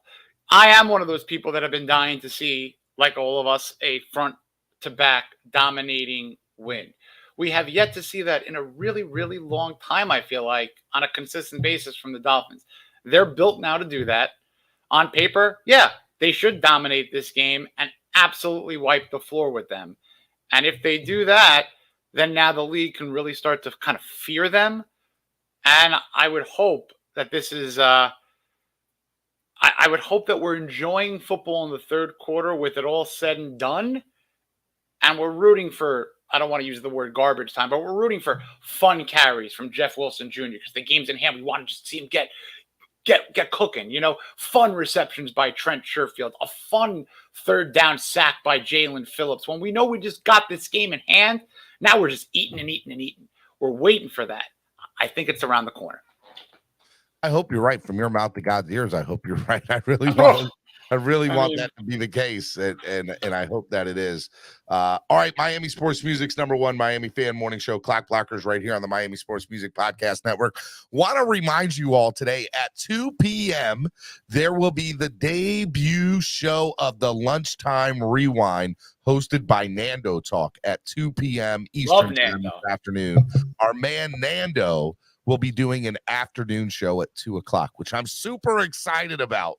And I hope you are too. So 2 o'clock today from 2 to 3, the Lunchtime Rewind with Nando Talk. It will be, it's going to be fun, man. I'm excited. He's going to go and talk about all the things that we talked about over the week and just kind of hit the rewind of all the hottest sports stories going on and touch on, recap the Lions game maybe a little bit more and set yourself up for the weekend of the wide world of Miami sports, which I'm excited about. It's going to be great. Fits that Friday theme perfectly with kindness, positivity, my friend. Nando's great. Man. I'm all about it, baby. I'm all about Spread Kindness Friday. I'm all about donating to the channel. We had a goal today. We asked you all what the goal should be for today. $400. They said should be the goal for the day. We got $2 so far. So we're trying to give our first giveaway for the day for the donations are a rookie. What is it? Javon Holland or it's not autographed. Not autographed. It's a pink mosaic insert card or parallel, they call it. First 5 people to donate at least $10, you will be able to get entered to win. If you donate 15, you'll get entered to win that, along with our grand prize for the day that anybody donates 15 or more will be entered to win a Javon Holland autograph. Jalen Phillips. There's Jalen, Javon. You knew what I'm trying to say. You help me out. This is the Jalen Phillips Sackmaster card because I think he's going to eat a lot with people now worrying about Bradley Chubb. So, I can't wait for this duo. You're good. I got to tell you, I feel like when this team has a bookend pass rush, that's when this defense could be. I think that by the way, Daddy Dean says #ClockBlockers. My family and I want to give a big spread kindness shout out to Cap for Life and Chef Dude for the words to come from my son Daniel. Daniel was so encouraged and very happy. Love it, man. We're a big family here. I love it, man. That's exactly what we're all about here. I love it. One of the things that I was hoping to see, or what I hope to see with Bradley Chubb coming into the fold, word of mouth, yes, Bradley Chubb is going to be playing on Sunday. Is what the pass rush looks like now with Bradley Chubb in the fold. Because watching the game last night, we were looking at people and I'm like, man, imagine Jalen Phillips, Emmanuel Ogbah, Christian Wilkins, Zach Seiler, Bradley Chubb, Javon Holland, all with potential sacks in a game. I mean, could sit there and think about that for a second, Jason. That's a scary, quarterback's got to have nightmares about that. Nightmares. What I love the best about this is the fact that it's going to create this unbelievable rotation and keep people fresh in the pass rushing game. So when they have to go on the road in Buffalo, when they have to go on the road in New England, this is what they're built for, and I am absolutely thrilled to a point that I've never been this excited. I don't usually like to say the word Super Bowl and talking about my team. It's almost like a jinx almost. Mm-hmm. Because there's almost been no reason to until now. Now they've been built to beat the Bills and the Chiefs. That's what I think these moves were made to do. If they have to go to Buffalo in January again, if they have to go to Kansas City in January to ridiculously tough places to play. If it was sunny out, but we're talking about in January, they got the Wilson. If the season ended today, we would be facing the Kansas City Chiefs in the playoffs. That's what I'm saying. This was a move or a pair of moves to say, all right, we are the third team in the AFC, but we could beat number one, which we have, and we're going to beat number two. Because the Dolphins have played 5 of the top 10 defenses in the league so far this season. And they're doing what they're doing. So defensively, if they can get to the point where we know that they can be, if Chubb can be the player that we know that he can be, and Kyle mentioned he's giving me new hope in the fact that we might get Byron Jones back. I'm thinking of all this without Byron Jones. I'm not even. Before he said it, I didn't think there was any way he's coming back. But if Kyle says it, I'm putting stock into it. Like Kyle gives me enough reason to put some stock into it. You know? Exactly. It's like that insider info where you go right to your phone and you go to your you go to whatever you're getting your stock or your crypto in. Not saying I'm one of those guys. I know there's people out there who's got that stuff. But in Dolphin info, when you hear that from Kyle, I'm going from like a gun to head, never going to play, to 60-40 that he's going to play after the bye week. So that opens up a whole can of, I'm going to say it, a whoop-ass kind of defense. This is a 3-level defense that is now completed almost if Byron Jones is back. Swear jar. Oh, man, I'm sorry. I'll throw in another Javon Holland card. Donate to the channel. Help the channel grow, y'all. I'm going to drop the link for us, for y'all to come on and ask us questions, whatever y'all want to talk about. I'm going to open up the panel a little bit. I'm not doing a full panel. I'm just going to open it up a little bit for y'all to come on. Ask your questions to us. Share your thoughts. It is Spread Kindness Friday. Donate to the channel. Help the channel grow. Subscribe if you are not already subscribed to the channel because, hey, look, we need new subscribers. We need to hit 10K. Let's make it happen. Remember, if you donate right now, a minimum of $10, you'll be entered to win a rookie card of Javon Holland. And if you donate 15 or more, you will be entered for the grand prize later on this afternoon for a autographed Jalen Phillips card, which is pretty dope. Jalen Phillips is the guy. All right, let's go. Let's see what we got. I opened up the link. Let me pin it to the top of the chat here. And we'll go from there. Where are you watching the game at this weekend, man?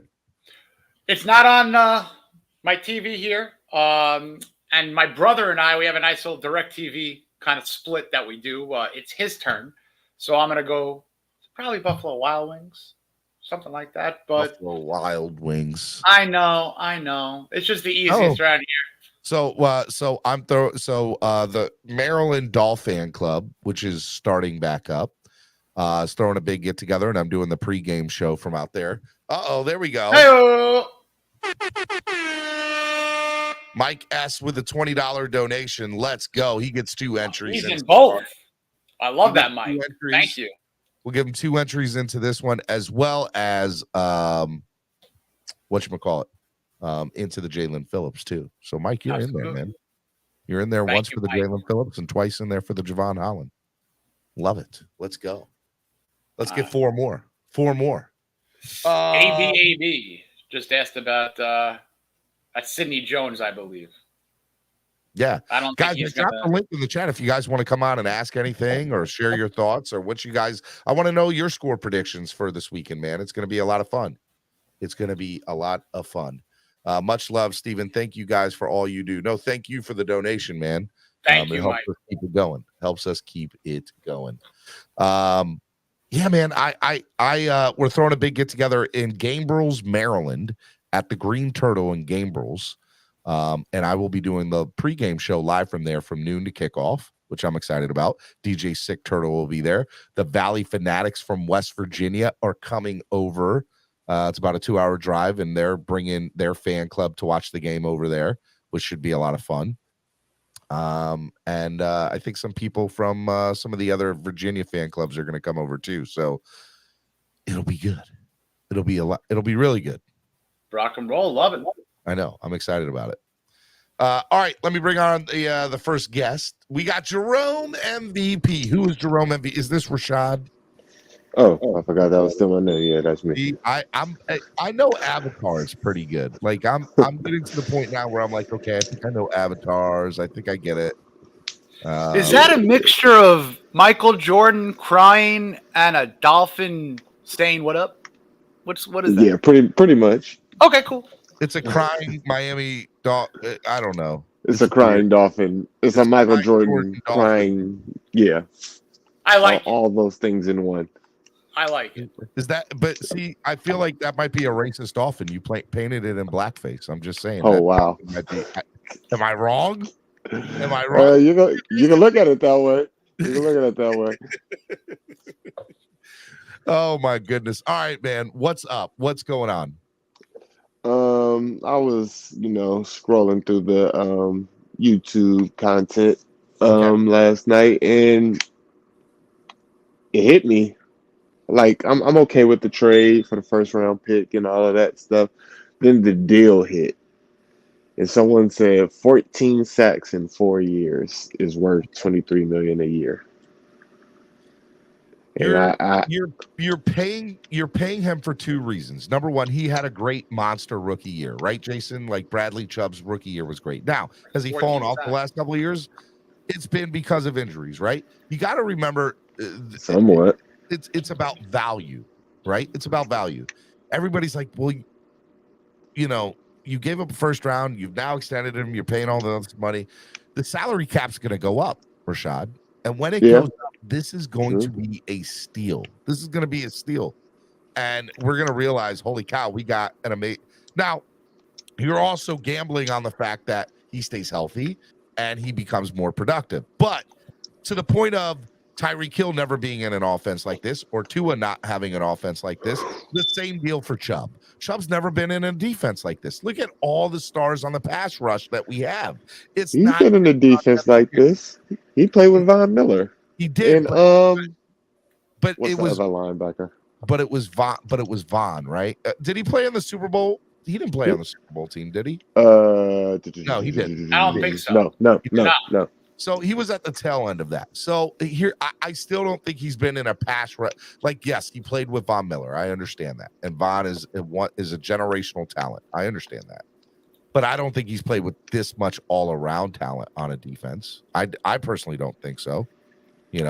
So I think it's not all on him like it's been the last couple of years. And hopefully he's healthy now, which all indications and signs point that he is this year, right? So I think he's going to be fine. And sacks I don't want to say sacks are overrated. Yeah. And his pressures are there. I've been looking for the tackles for loss. That's what I've been looking for, but not finding that too often. Oh, I'm sorry, Drum. Go on. Sorry about that. I was going to say, in his rookie year, the Denver Broncos were like a top 5 defense. Outside of that, 20s, defensive rank. So, he had 12 sacks his rookie year. I think that his best days are ahead of him, frankly. If he stays healthy in this scheme, sky's the limit for him. Yeah. Anything else you got there, Rashad? Good talk, Russ. Love you, buddy. I don't know what happened to him. All right, ladies and gentlemen, the OG, triple OG, the very first listener of the show, the very first person who ever donated to the show, the very first person who ever became a member of this channel. I'm talking about Chef Zhu, ladies and gentlemen. He deserves to get a round of applause. Chef Zhu is in the building. What's up, Chef? What's up, y'all? How y'all doing? Oh, man, we are enjoying life, brother. We're enjoying being a fan of the Miami Dolphins right now. What's up with you? How are you? I'm good. Just out here representing the channel. Just out here, just enjoying the news. Just happy, man. We finally get an opportunity to get into the playoffs. I believe we're going to make the playoffs this year. I feel like this team is poised, is ready. Mm-hmm. I've been saying it to people for years that the Dolphins owe us a lot, especially we've been fans for all these years. We went through the 1-15. We suffered a lot, and we definitely deserve this. And I feel like right now we got the opportunity. We got the offense. Tua is doing his thing. We built around him. Now we right now should be undefeated if he was still even undefeated or maybe one loss. But we're in a good position right now. It's gonna be a tough, like you said, Steven. It's gonna be tough when we go to the West Coast. I remember last time we went to the West Coast, we did play these two teams one time and we won both of them. Last time we was out there in West Coast, I remember. Yeah. Beat the pants off the Niners. So yeah, we spanked them. I remember that game. That was a game So I'm where we were confident. enjoying life. That was one of those. Yeah, there we go. Yeah, I remember that game, and I'm just like, man, I'm just excited. I'm just happy, man. Like we got Jason. I'm glad you're part of the team, man. I don't know if you see me in the comments and everything. You I know, know you. I'm glad you're part of the team, man. I appreciate it. Thank you very much. I know you're. So I'm doing. You're welcome, man. So people know, this coming up home game with the Cleveland Browns next weekend, a certain someone will be getting married at the game. Who's that certain someone? They're on this screen, and Jason and I are both married. So that I know it's not me. I know it's not me. I'm already married. Chef. Yeah. Now, I don't know if Chef knows that. I think he does, but a lot of people don't. I will be helping perform the ceremony at the tailgate and helping Chef, and I will be helping Chef Zhu get married to his lovely and beautiful bride to be. So I will be stepping away from the pregame show, going over to East 12, performing the the wonderful ceremony along with Karen, who will be doing that. And we're gonna enjoy some amazing stuff, man. So I'm excited to be a part of it, man. Yeah, man. Congratulations, Chef. That's Yeah, awesome. man. Chef, real talk. I appreciate it. Real talk. So what's up? I was not coming down for the game. I wasn't. And I Allie know. hit me up, Dolph Freaky, and she's like, so I put you, because the original wedding was supposed to be a couple of home games ago or something of that nature, and she's like, Chef's getting married at the Browns, and I'm like, I'm not coming to the game. She's like, you're coming to the game, and I'm like, I guess I'm coming to the game. So you are you are the reason I am coming down to the game, bud.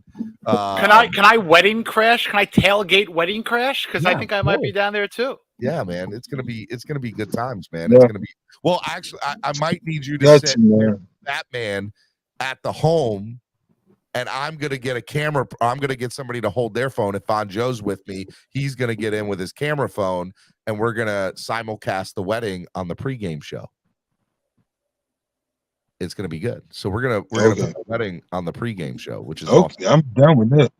Only in Hard Rock Stadium, everybody. I love it. Man. Somebody did ask me about that too. I was like, it's up to Steven. It's up to Steven if he wants to do it. I said, I have no problem with it. I just want to, spend time with my family. You guys are my family. Steven, thank you. I really, if you haven't heard me say this, man, keep doing what you're doing. Thank you for making me an ambassador of this. You know I represent this hard. Also, remember what I told you months ago. Say it again. So speak it. Remember, speak it, believe it. No, see it, speak it, believe it. And look where we at now, bro. Hey, man. Look how many months ago I told you this was gonna grow. Yep. And look how close we almost to 10,000, dude. I know. And I believe in you. And I told you this was gonna happen. And look what happened. I believed in you. I supported you since day one. I'm always gonna be here for you, bro. You know that. You're a phone call away. If I gotta ask you advice or something, I'm always got you. Man, Chef Zhu, I love you, brother, and I really mean that, man. I'm not just, you're more than a listener. You're a brother. You're a part of this show. You're a part of the family here, and I am super glad that you're getting married. And I'm super glad that I was able to make it work and come down. And it's gonna be a lot of fun. Yeah, man. But I ain't gonna hold you guys up. I gotta get back to work. I just wanted to come on and chop it up with you guys for a moment, and fins up. Love you guys. I'll see you later. Ladies and gentlemen, Chef. Fins up to you. Fins up to you. It's gonna be good That's times, awesome. man. I know. Awesome, man. I'm excited about it. Love that. I'm excited about Love it. that. Great Chef guy. is Love one of the that. nicest people you'll ever meet. I really All mean that. about He is one of the positivity. nicest people. You know, when I started doing Spread Kindness Fridays, he was one of the very first people that was big onto that. Speaking of men that are the opposite of Spread Kindness, he's always mean. He beats me. He's so mean to me. Ladies and gentlemen, Eric Carrier. He's a Northeasterner. We're mean by design almost, right? He's from Boston. He's from everything's he's wicked worse. hot. He's worse than New Yorkers. I know. See, we can't hear you. Something happened. Good. How about now? Yeah. Did somebody try to call you? No, I actually took my AirPods off. Oh, so now we can't. Now, good thing it's a morning show and we can't cuss anyway. I don't cuss to begin with, so stop That's making true. it monster. What's up, man? Nada, I just got done from getting a haircut on my normal Friday routine. You do look fresh. You do look fresh, my guy. Gonna Clean. Nice and clean right now. What's going on? Like his phone keeps Something on I doing- said? Huh? I said no. Just got home. Went and got a haircut. Now I'm gonna play a little Call of Duty, Modern Warfare 2. $4.95. Sean said he's on $4.95 in Mass. Good luck. Dude, what do you think about the game this weekend, man? What are your thoughts? It's one of the few weekends where I think if we just contain Justin Fields, Miami really shouldn't have an issue. He's the only threat that they have, as far as I'm concerned. And everybody's like, Steven, you're being overconfident. You're overlooking somebody. No, I'm not. Miami's dominant. They're a top 5 team in the NFL. And if they are, they're going to blow the hell out of Chicago. And I believe that they will. Is Claypool playing? I know they'll only have a few packages for him, but I was just curious. Hey, CB83 says, if you're playing Call of Duty, hit me up if y'all are running. CB83, you can catch his show on Friday nights. Not tonight, but he'll be on next week, starting next week on Fridays. Who? Our boy CB83. He's going to do a show on Friday nights here. LIM. You're not CB83. We talked about me having my own show. Oh, well. We can't say the name of it on. not on Clock Blockers. And let me tell you, it would be a mass whole thing to say. Let me tell you. Look at you with your frappuccino. What a guy! What a guy! I love Eric. Everybody knows I love Eric. When's the next game you're coming to? Are you coming to any more games this year? Well, we talked about one that we're going to go to the other day. So, real quick, let me tell this story real quick. So, we're on the phone and we're talking. And I get this text message, or I get this message from, we're talking about Super Bowl tickets. Okay. Because at this point, if you haven't had a conversation with one of your Dolphins brothers or sisters or friends about going to the Super Bowl, come on. Like, you've at least had a discussion about it. And so I'm like, yeah, tickets are going to be like $7,000. There's no way I can afford it. Like, it's just like, but I want to go to Phoenix and I want to do everything I can to get into the game. And, about this weekend is not only is it Super Bowl weekend, it's also the same weekend as the Waste Management Open for golf, which is the best golf tournament on the PGA Tour. For those who follow. It is a really good one. They throw beer at holes, and it's a crazy tournament for the PGA. So anyways, that's going on during the week. And so he's like, dude, let me go to the website and look at it. And so I personally think he found a really good deal. He found a deal. What was it? $9,500 for 2 tickets altogether. Yeah. It was like Where 30. are those seats? There was one in the 400 section. It doesn't list yet. But then other ones in the morning. I sent them to my group, Dave, Ryan, Brad, and Tux. Jared Weish, goes by Orange Tux. I don't know if you guys know who he is. And I sent him and I said, hey, Brad, you got us, right? You're buying us all tickets. So everybody was like, "Oh, thanks, Brad. Brad, you're the man. Thanks, Brad." And Brad replied back, "Brad's got Brad." Dude, so it was. Let me tell you something. So the Super Bowl in Tampa, that was COVID, and I think there was like 15,000 fans only allowed at that game. The price increase from the year before, which was Miami, if I'm correct, to Tampa, went up like stupid. The cheapest ticket in the Miami Super Bowl the year before COVID, I think, was 4,000, or was like 4,000, maybe $3,000, right? The Month cheap, because my yeah. brother couldn't find a ticket once the teams were announced. Well, once Cincinnati and Tampa, San Fran were deciding to go, he couldn't find a ticket for under $9,000 For the Miami Super Bowl? for the Chiefs 49ers in Miami. Yeah. Okay. Wow. That's a lot. Okay. Well, so just so y'all, let me put this in perspective for y'all. I live in Baltimore here. I have a lot of friends that are Ravens fans. There was a group of 9 guys, eight or 9 guys that went down to New Orleans when Joe Flacco won the Super Bowl with them in New Orleans, right? And they scout tickets right outside the Superdome, and they were 20 minutes before the game. I think they got tickets for $900 a pop, last row, top of the Superdome. To me, that is an amazing deal for the Super Bowl. Okay. I think that I would kill to have that, right? I've never heard that story since then. And the cheapest ticket I've ever found online personally was like $5,000 or $6,000. And last year, the cheapest ticket I could find was 7 or 8. So I know it's going to cost me $10,000 on one ticket to go see the Dolphins in a Super Bowl. I can't afford that. Like, not even in it's remote, whatever. That's why we said it's almost better, if feasible for some people, to buy. If you find a cheap ticket for $3,000 now, you buy it, and they don't make it. Now you flip it, because the ticket's never. You're not going to find a $3,000. You're not going to find a $3,000 ticket. So that's why I said $9,000, $9,500 for 2. That's a decent deal. It's a decent deal now. Consider selling my kidney if I want to do that. Hey, Eric, you buy it. What's the most you would spend, Jason, on a Super Bowl ticket?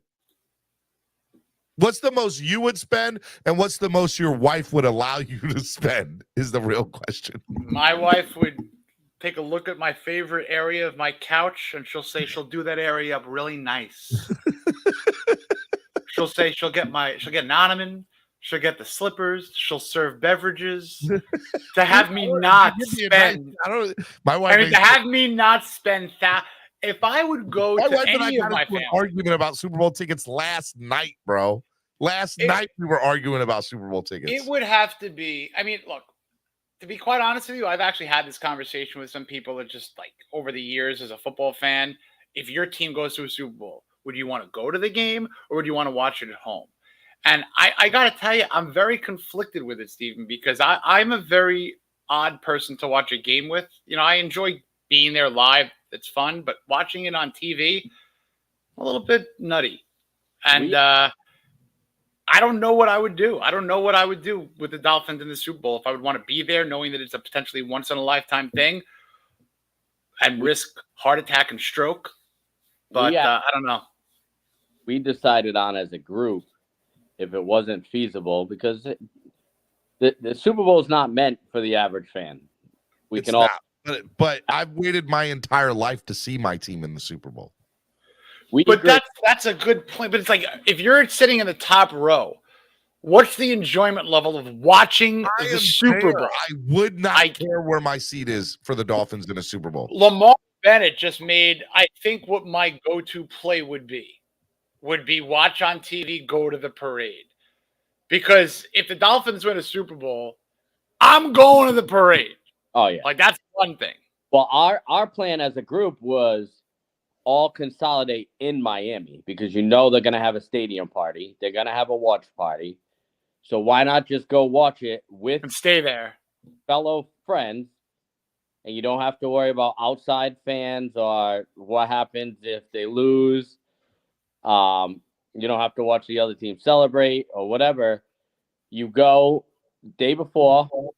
You know they're gonna have the Super Bowl festivities, and or you do what my buddy did when the game was in Miami. My other buddy's a 49ers fan.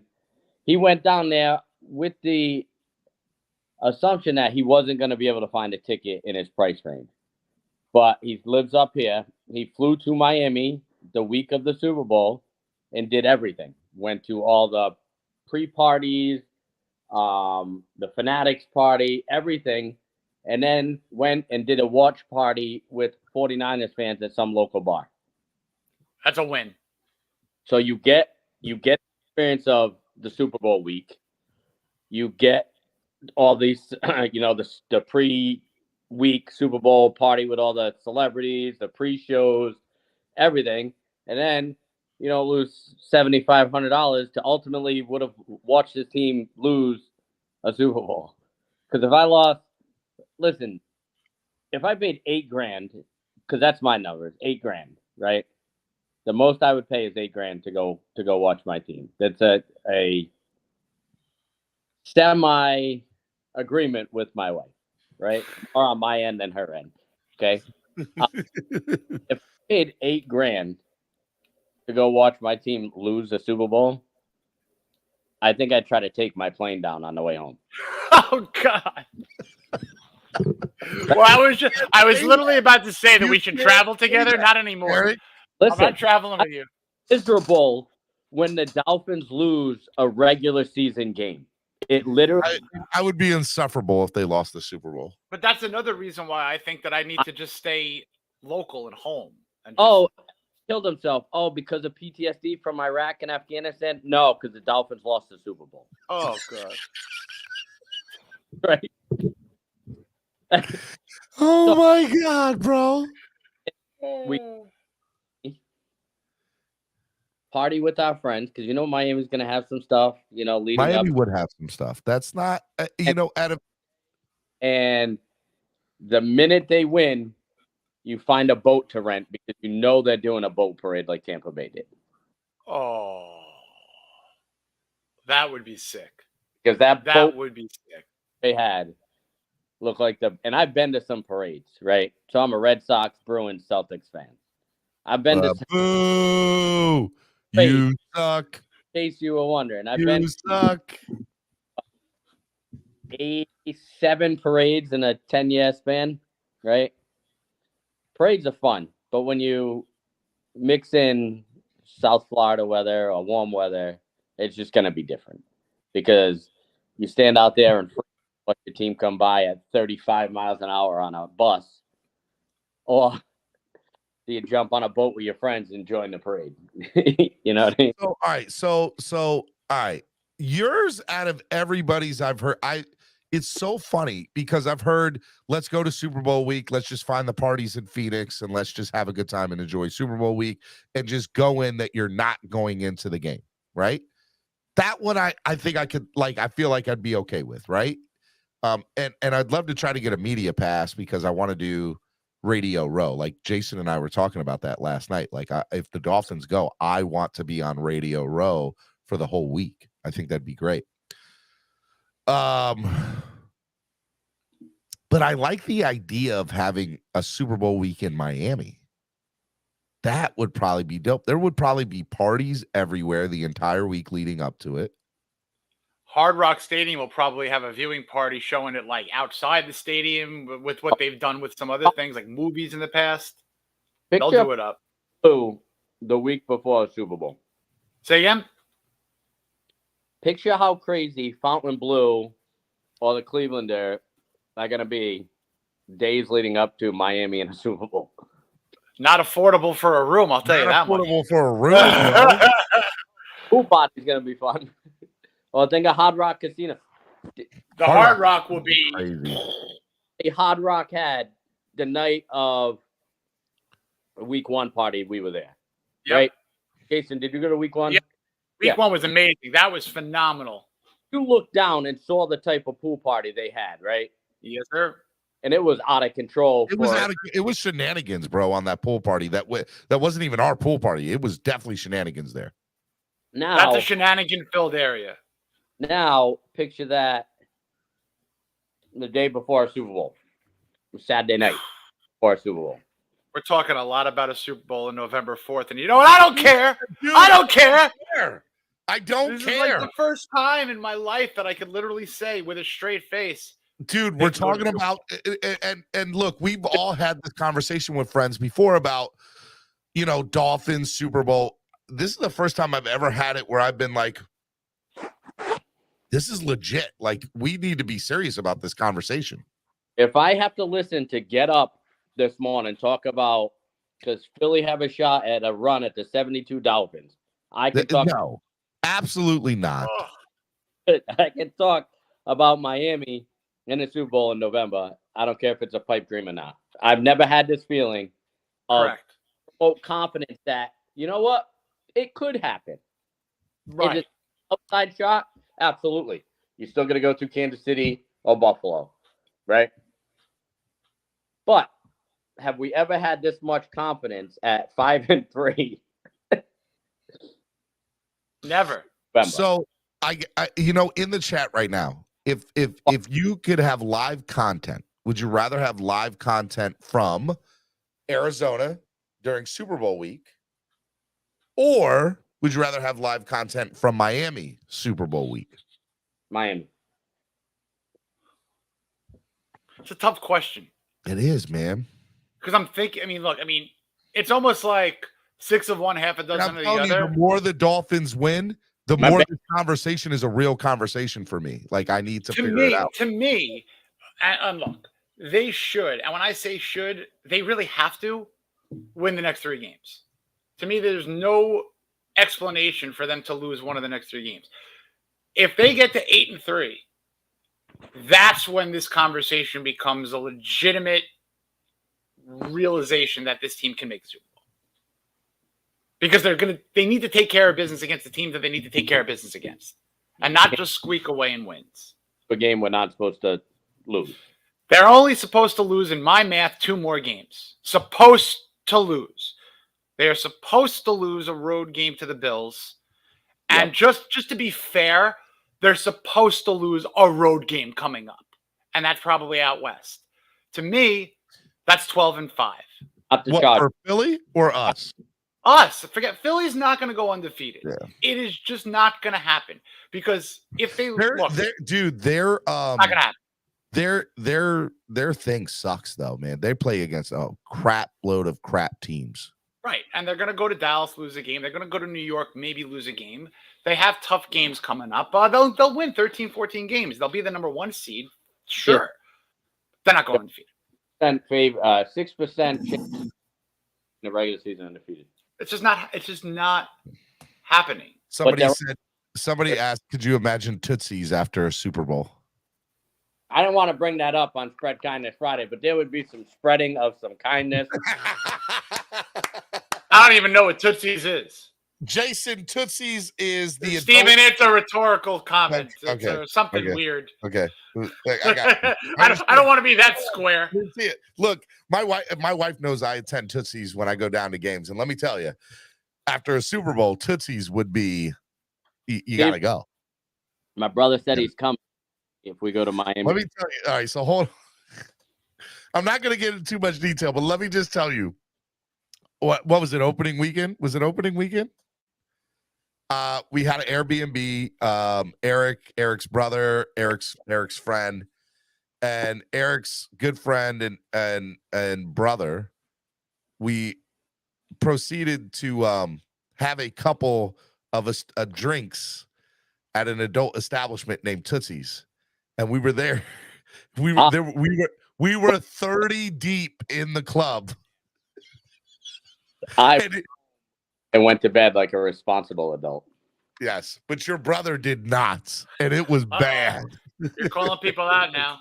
My brother, no, it was like it was drinking. It was just drinking. Like he was, whoo!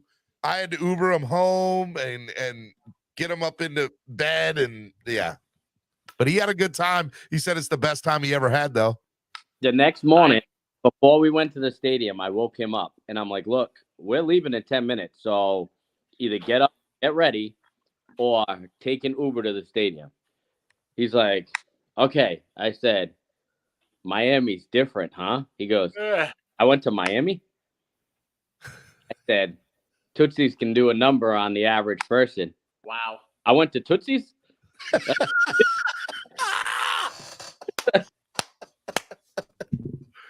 Wow. I didn't even make it. Rye had to Uber in. He texted me. He's like, I'll take an Uber. There's no way. What time do you guys get? 4 a.m., right? 4 a.m. is when we got in and I had to be at Cameron's house to get ready to go to the stadium at 7 a.m. So I literally got about 2.5 hours of sleep. Open box. Yeah. I don't know what I would do, gentlemen, if the Dolphins were the Super Bowl. I see a lot of people say they would be crying. I don't even know. Right. I don't know. I admit if the Dolphins here's the thing. So Dolphins win the first playoff game, I'm gonna be insufferable, right? Let's just get that straight. Dolphins win the AFC divisional game and go to the AFC championship game. I'm going to that game. It's gonna be right. If the Dolphins win the AFC championship game and go to the Super Bowl, I will be crying for that. No doubt about it, because I've waited my entire life for it, right? And if the Dolphins win the Super Bowl, I think I'll be in utter shock, disbelief. I will cry. I will have every emotion I've ever had in my 34 years of living. And yeah, it will be one of the what I imagine, with the exception of my children being born and being married to my beautiful wife. Nope. Better than my wedding day. Oh, don't you say? Oh, I boy. wasn't gonna say that. You're not getting me in trouble. You're not getting me in trouble. Not gonna do it. My wife. So real talk. My wife and I have an argument last night about the Super Bowl tickets, and she goes, "I see who's more important in your life." And I said, "quote unquote," I said, "Honey, I love you. You're the best thing in my life, but I've known the Dolphins longer than you, so it didn't work out well." Yeah, that's not good. That's not good. What would you do? What would you do? I've no. Well, I'll tell you what I would do after the fact. And we're talking about receipts, right? We all joke around about receipts, right? Yeah. As a New York Dolphin fan, I can't tell you how many people over my 31 years of fandom have sent me messages for all the embarrassments. Mm-hmm. For the Richie Incognitos, the Jonathan Martin, the Ricky Williams retiring, the offensive line coach using his desk for an amusement park. All this crap that the Dolphins have went through.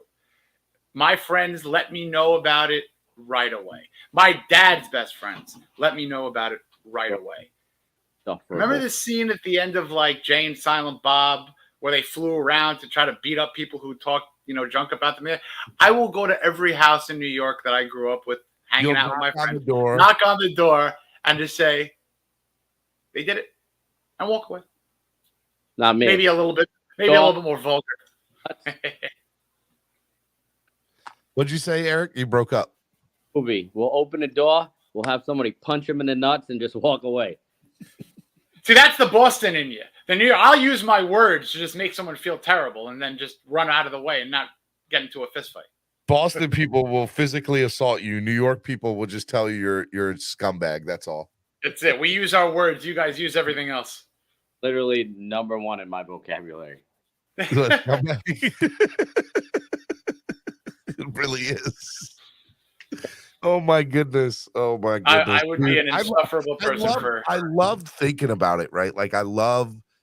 To me, this is, well, first of all, spread. By the way, real quick, donate to the channel, help the channel grow. We're giving away, what are we giving away, Jason? Javon Holland rookie card, pink camo from the Mosaic set, and Jalen Phillips autograph rookie card from the Illusions set. Was that before Holland changed his number? Yeah. Yeah. A lot. Yeah. A lot of these rare card. It's a very rare card. You can call it that. There's no more 22s coming out with him, so sure. Most of that his helps. you'll find a 22. Exactly right. Exactly right. Never could get into cards. About a year and a half, 2 years ago, I just got back into it. It's a lot of fun. I got a bunch of helmets. I customized helmets myself. Military edition. You've seen it. I got probably 4 or 5 helmets downstairs waiting to get done, and I got a bunch of autographed jerseys. Should donate one to the channel to help raise money for the channel. Oh, should I? Yeah. Hey, we got another one. $5 donation. I never win anything. I hate it here. Everybody help me throw tomatoes at Steven. Andrevius, you're supposed to donate 10, but I'm going to allow the $5 from you, Andrevius, because you give a lot. And you are a very important member of the fan base, Andrevius, and I want you to feel special. We will allow it. All right. We will. Been on Call of Duty, and love you guys. I love you. Fins up, and I will look forward to listening to you on Victory Monday. Yes. Fins up, I appreciate Eric. it, brother. Be good, man. Have a good one, Bob. Oh man, that was a fun conversation. That was, it's like it. I honestly don't think that I've ever, with a straight face, even with the diehards of fans, my brother who's a diehard fan, you, just anyone. These are not conversations we've ever had at this point. And if people have had those conversations, it'd be considered crazy. I mean, let's face it. When was the last time it could be post Marino where they've had even a glimpse of this? And I can't even say Ricky Williams because, it wasn't complete. The team wasn't complete, but now it's built for a run, a legitimate run. I'm getting tomatoes thrown at me in the chat. Why? What'd you do? I woke up like this, according to Andrevius. Andrevius doesn't win anything, and so Andrevius is just mad at the world right now. We'll get Andrevius something good. We'll make sure we get Andrevius something good. Don't jinx it, Jason. Win first. I'm with you, Cap.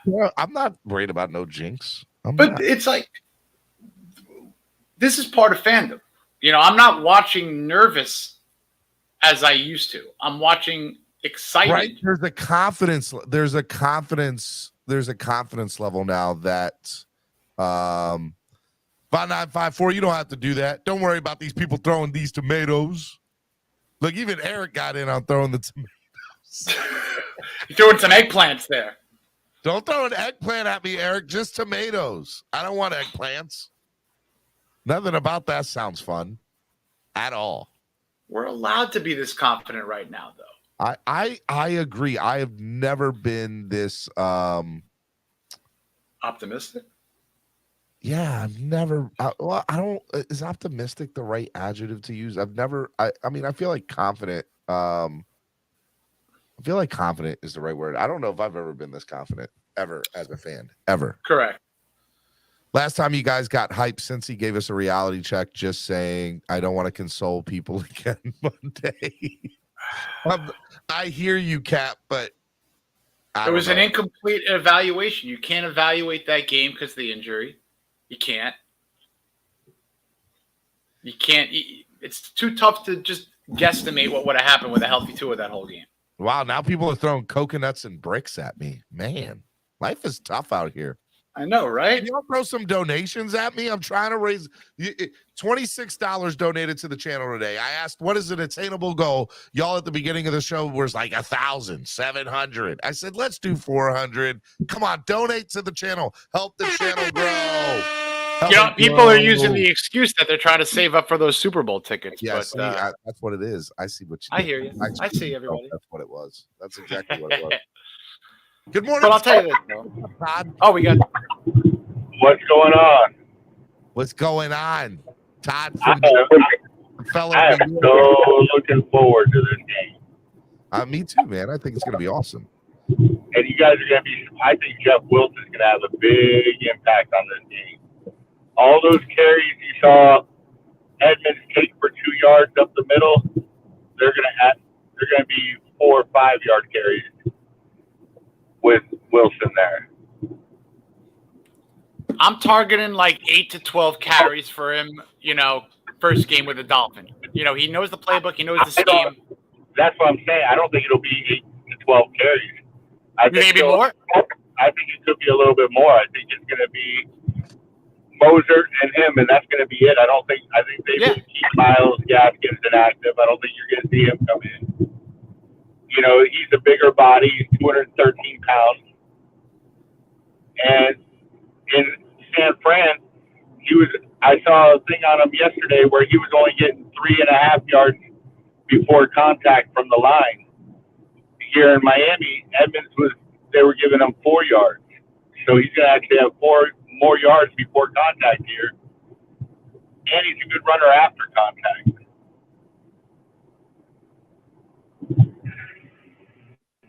So I think you're going to see a heavy dose of both of them, especially with Chicago's run defense. Chicago. I have no problem with that. I mean, I think that with Mostert, I think he is capped and pitch counted at around 18 carries max. So Yeah, well, I think that's gonna. I don't know if here's what I think. I think that. Are you reading the chat? Never, Andres. Never.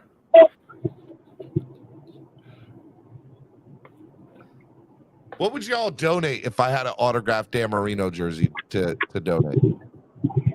What would be the max amount of donation somebody would truly donate for it?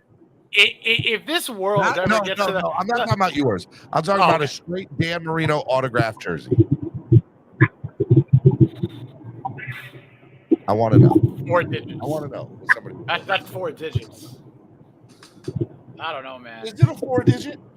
Well, if it is encased and taking care of everything, No, but if it's like raw, if it's raw, it's raw. 750, 800, 750, $800. I think if it gets to auction, that's the ballpark. I would say that's the ballpark. Maybe up to 1,000, depending on the actual jersey. If it was if I have a photo of him signing it and he actually signed mine, because I have one in the closet, I've considered selling it to raise money for the channel, to help this channel grow, like investing in myself. I have thought about it. I don't know if I would ever do it, but I have. I would lean towards not. I feel like I could buy another Dan Marino jersey, but that particular one has a little bit of sentiment because he too many memories. I know. I don't know. I thought about it. You can't do it. Thought about it. Get it out. You got to keep it. That's too sentimental. Is almost too much. Worth more than money at sometimes. Well, I'm trying to do something big here. I'm trying to take over the world. Pinky in the brain. Y'all don't know. Oh yeah. No, you're bringing me back to what? 1999, 1998. Animaniacs, baby. Animaniacs. Exactly. Love it. All right. Anything else, Mr. Hey, I was going to say there was a question posted on the channel yesterday. I would like to get your guys' take on it. Yeah. Will Chubb mean as much to the defense as Armstead is meant to the offense?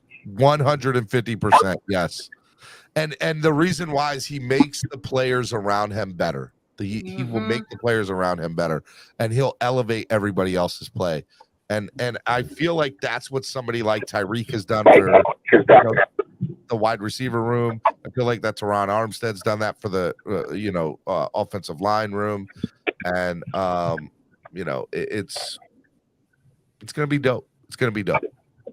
Well, you all have a wonderful day, and I can't wait to watch the show on Sunday. Me too, man. It's gonna be a lot of fun. Thank you, Todd. Love you, brother. Thank you, Todd. Have a good one. Fins up. Miami Sports Music's #1 Miami fan morning show, Clock Blockers, right here on the Miami Sports Music Podcast Network. All right, here's what we're gonna do. Okay. What you got? We're gonna do what we did last Friday. Or the last day. No, we're gonna do what we did on the last day of no, I said I would only do that once a month. I'm not gonna do that. I need to figure out a way. All right, what do you got here, Jason? In terms of other things to give away? Yeah. Other than the Jalen and the Javon, we got a nice little two. I like these die-cut cards. It's not your traditional look. Are they rookie cards? This is a rookie. Yeah, this value wise, nice No, value. no, don't say what the value is. No, I want people to donate. So we're gonna do a bid. We're gonna do bidding war. Okay. But it's gonna be in donations. Okay. So if you donate $1, you just donated $1. But if you happen to be the highest donation, then you win at $1.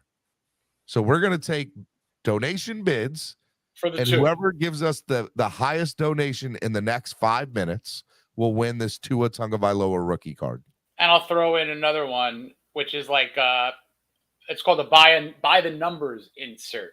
And you just gotta like that big number 1. Is that a rookie card too? No, not a Okay. rookie. Not a rookie. It's a regular One Tua rookie, card. one insert, but these Okay. are one of those just pretty cards. You We'll just gotta start the bid at appreciate it. $1. So you donate $1, you're in. You're in. And it's 11.42. So at 11.50, the highest donation will win. We'll do I it. love how John says that you have an amazing radio voice. I like to say that I have a face for radio and a voice for print, and that's why I like writing. So I try. I try to lower the helium level on my voice. We're gonna try to raise some money for the channel the last 17 minutes of the show today. We're gonna see how high we can get. All right, so for the Tua Tagovailoa card, Scott, just donate $25 and you'll be the highest bid at the moment. Oh, I thought you said he just did it. No. All right, well, donate, Scott. You'll be the Let's highest go. bid, and if you're the highest bid, you keep on doing it, and we'll just keep on racking them up. We're trying to raise money for the channel. And Steven, you're pretty good at that bidding voice. That 25, 35, 40, 40, I got 40 over here, 40, I got 50 with the band with the white hat, 50 band with the white hat, 50, going to one center, 50, going twice, sold to the band with the white hat in the blue glasses. we got to cut this up and send it to Sotheby's. You have a future there. I don't know about that. All right, I don't have many comparisons on auctioneers these days, but you do a hell of a job. I try. I definitely try. All right, guys, come on. We got the Tua Tagovailoa rookie card. And then we have a trio of Jalen Waddles. My I favorite being this. don't want to do it all at one time. Let's do the Tua first. Let's do the Tua first.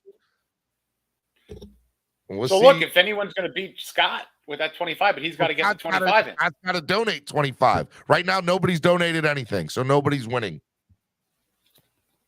You got to donate. You heard the boss, man. You heard the boss, man. You got it. And I got to tell you, there's some $1. 1 penny, California. You're going to have to loosen the purse strings on that, my dude. 1 penny. You know what? Y'all did this to yourselves today. Hello, Pete. Pete's tape. What's up, Jason? What's up, Steven? Thank you for having me up. What's going on? Why is it so quiet today? I have no idea. I don't know, Pete. I'm blaming You know Eric because the Super Bowl conversation has people, breaking out piggy banks, converting 401ks already. So maybe that has something to do with it.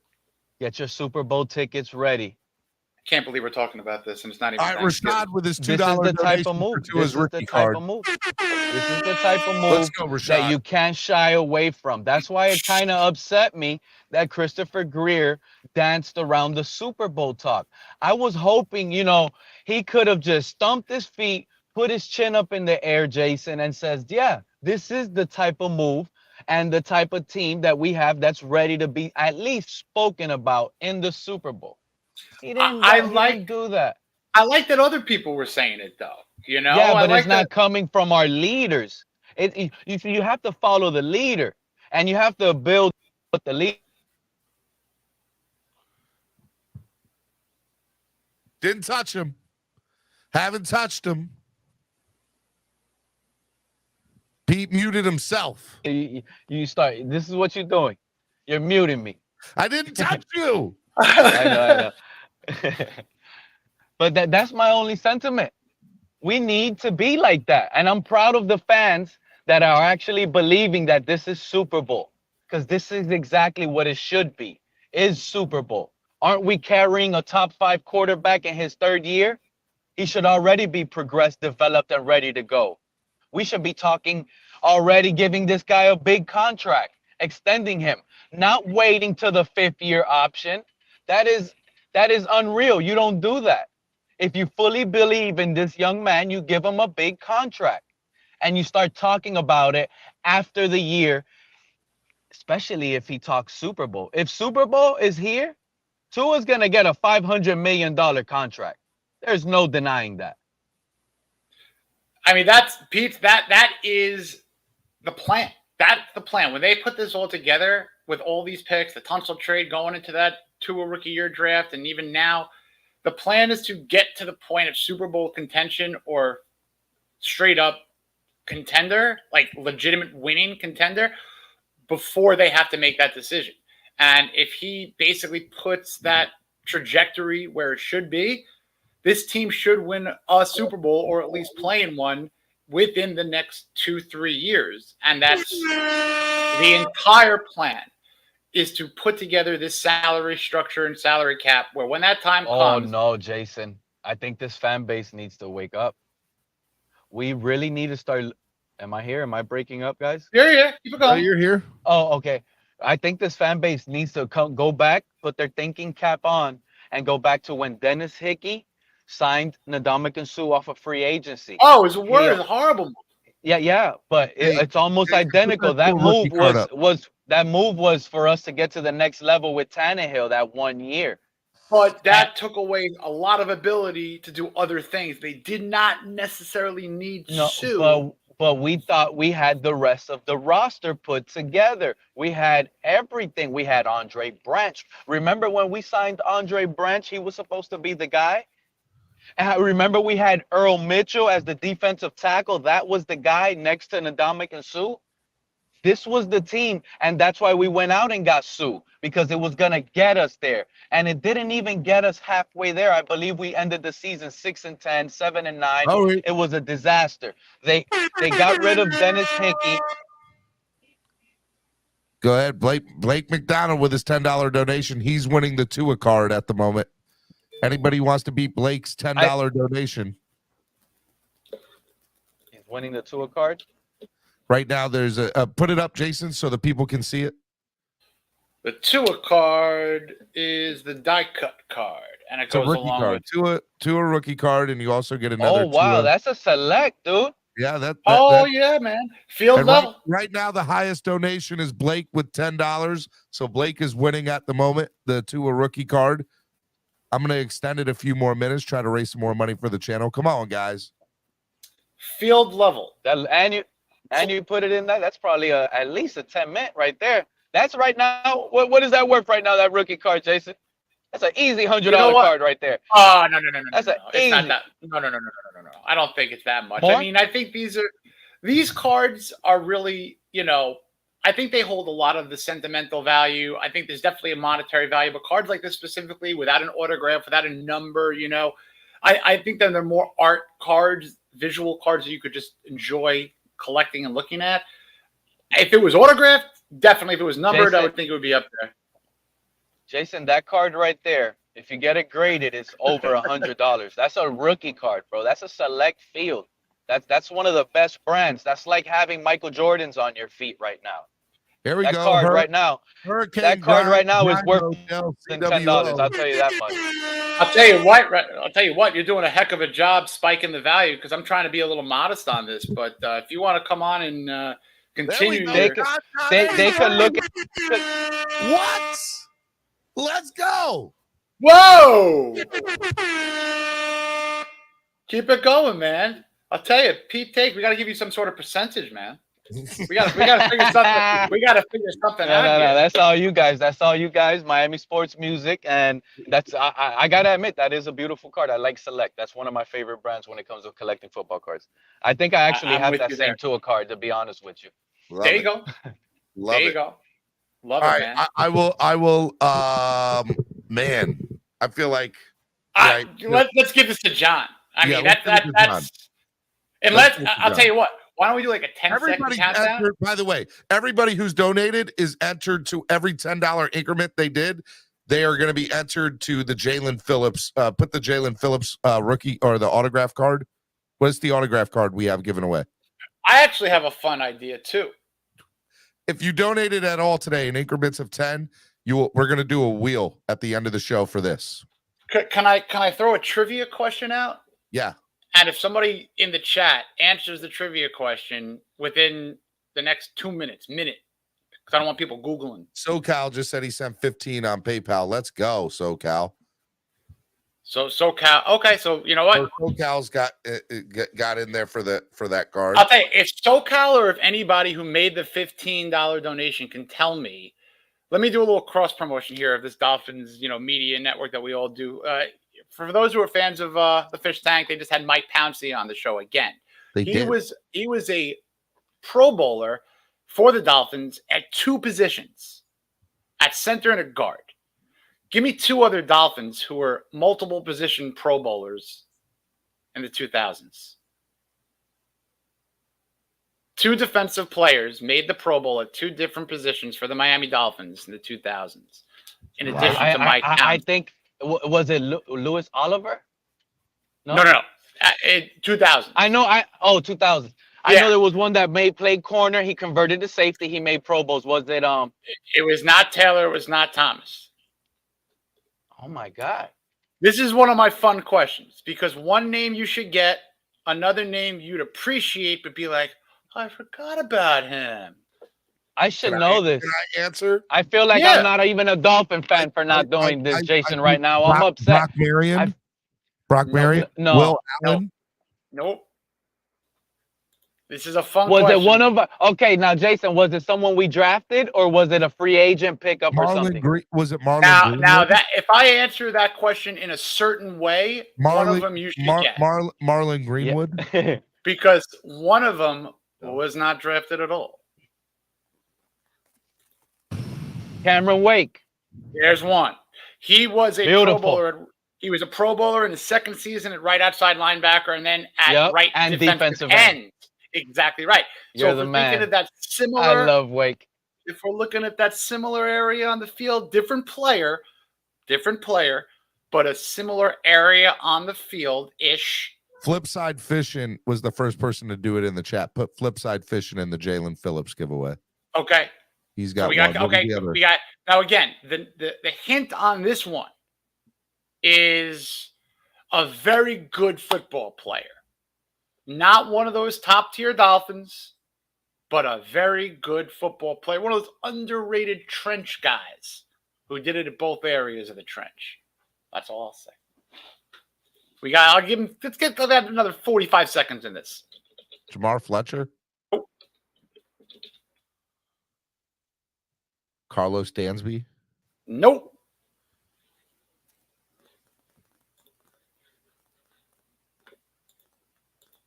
This is one of my stumpers, folks. No one has it in the chat so far. Should I disclose? Yeah, just go ahead and disclose. Randy Starks, Pro Bowler at defensive end. Blake McDonald. He did? Yeah. He got Starks? Yeah. There we go. All right, Blake. Oh, Blake, I think he was one of the new donators here. Yeah. There we go. Randy Starks and Cameron Wake. There it is.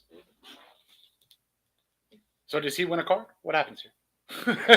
He gets give him, and who did I say a few seconds ago should get a spot, Flipside Fishing, him and Flipside Fishing, give him a spot in the Jalen Phillips autograph thing. So Flipside, Blake, they're in the running for the Jalen. Yep. And we saw that John 83 won the Tua card. All right. Okay. What was the other one we have to give away? Well, John got the Tua 2, so we'll put that there for John. We're still looking for the winner of the Jalen. I'm sorry, the Javon. All right, so yep, Javon was any donation. The first 5 donations, I think. It was the first 5 donations of $10 or more. All right, so let's give that away right now. Actually, let's do that. You All got right, the wheel up? Give me a sec. I'm going to. Cool. Appreciate everybody throwing the donations out there, everybody. Love it. All right. So we have Howard Gardner was a good guy.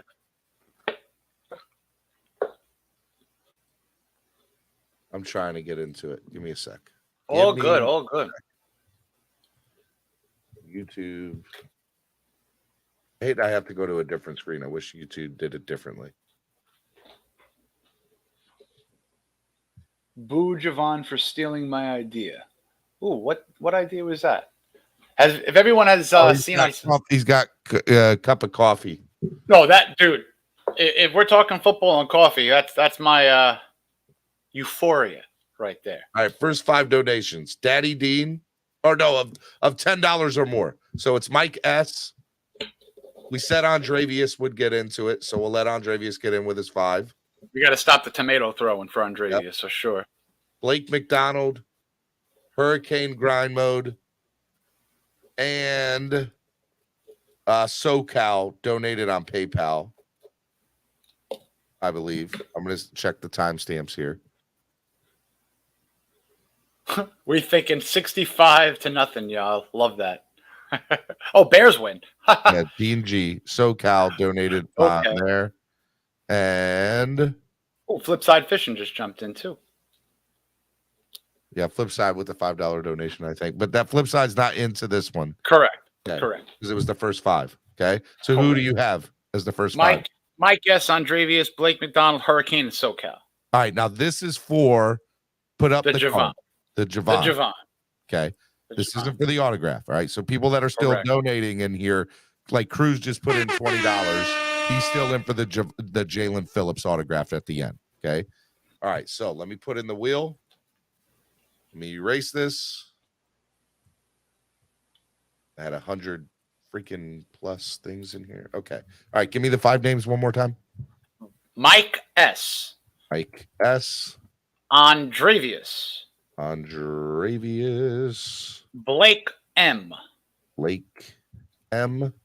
Hurricane. SoCal. All right. This put up the card one more time on the screen. Javon. Rookie card. Jalen Phillips rookie. No, that's not that one. Don't put that one. Just sorry. Yeah, this is just for the Javon Holland. Okay. All right. Mike S., Andrevius, Blake M., Hurricane, and SoCal. They were the first 5 people to donate at least $10 or more. We allowed Andrevius to get in there at his. All right, here we go. You ready? Andrevius, pick a number between 1 through 5, Andrevius. Pick a number between 1 through 5, Andrevius. And put it in the chat. I love these things. I get so excited. Any wheel spin. Pick 4. Number 4. All right, I'm shuffling 4 times. 1, 2, 3, 4. All right, here we go.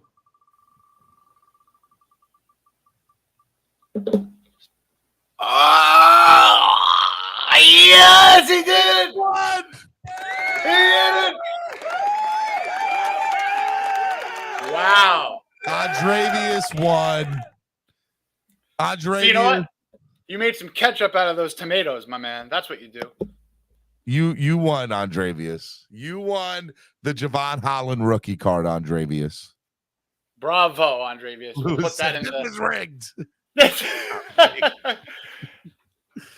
I love it. Okay. All right. All right. Now, put up the autograph card. Well, let me just take this a little bit of schmutz on the top loader, not the card. Don't worry. So this is a Jalen Phillips autograph card. Correct. Anybody who has donated I'm gonna say I said 15. If you donated 15, I'll give you 2. If you donate in increments of 10, you will get a selection into this. So what I need from you, Jason, is to I need your help to write this down or send this to me. Send this to me in whatchamacallit? Facebook Messenger. You ready? Yes. Okay. All right, we got Cruz Ruiz ×2. Cruz Ruiz. Flipside Fishing. John 83 ×5. Okay. Hurricane ×2. Okay. Blake McDonald with 10 with one. I'm sorry. Okay.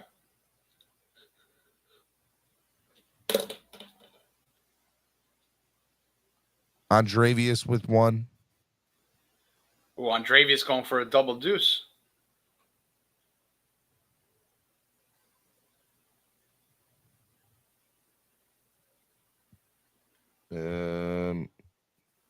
SoCal with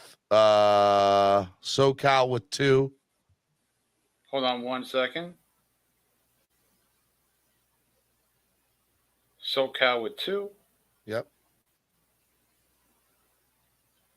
Okay. Mick Goat Villa with 1.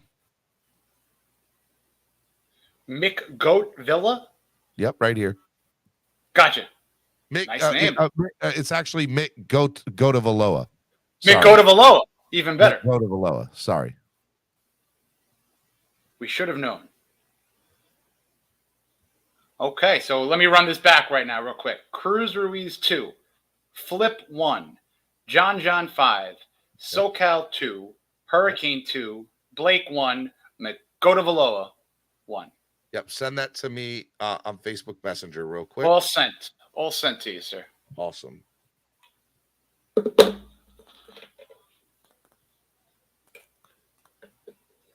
Welcome to the dark side, Dre. Great stuff in the chat.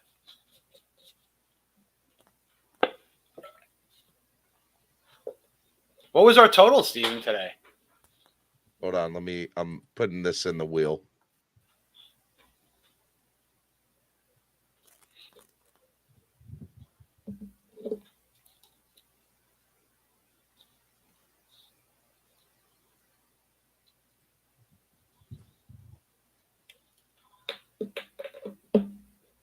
Great comment over there, John. Thank you.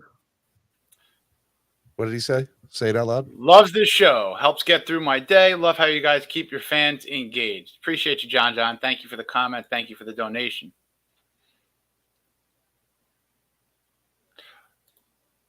Yes. Wawa. Yes, indeed. For those that are not familiar, Wawa is just gold. Very Pennsylvania, very Florida. So while Steven is doing that. You live in upstate New York? I'm all over the place. You know, I'm from New York. I lived in Jersey. I'm in Pennsylvania now.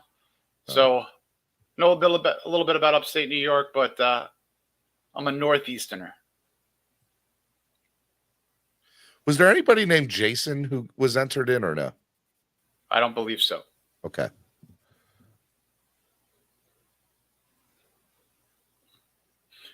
If there is anybody in the chat that is expecting their name in because they donated and we left the name out for whatever reason. All right, so right now I got Cruz Ruiz, Flipside, John, SoCal, Hurricane, Blake, McGotovaloa.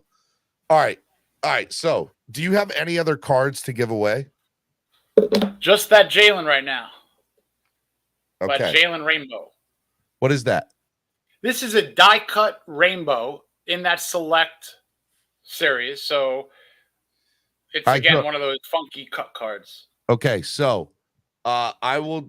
What is that? A Jalen Phillips? Oh, sorry, that's a Jalen Waddle. Jalen Waddle? Yeah, that's a Waddle with it. All right, so here's what I'm going to do. Okay, because I'm going to put up 2 things here.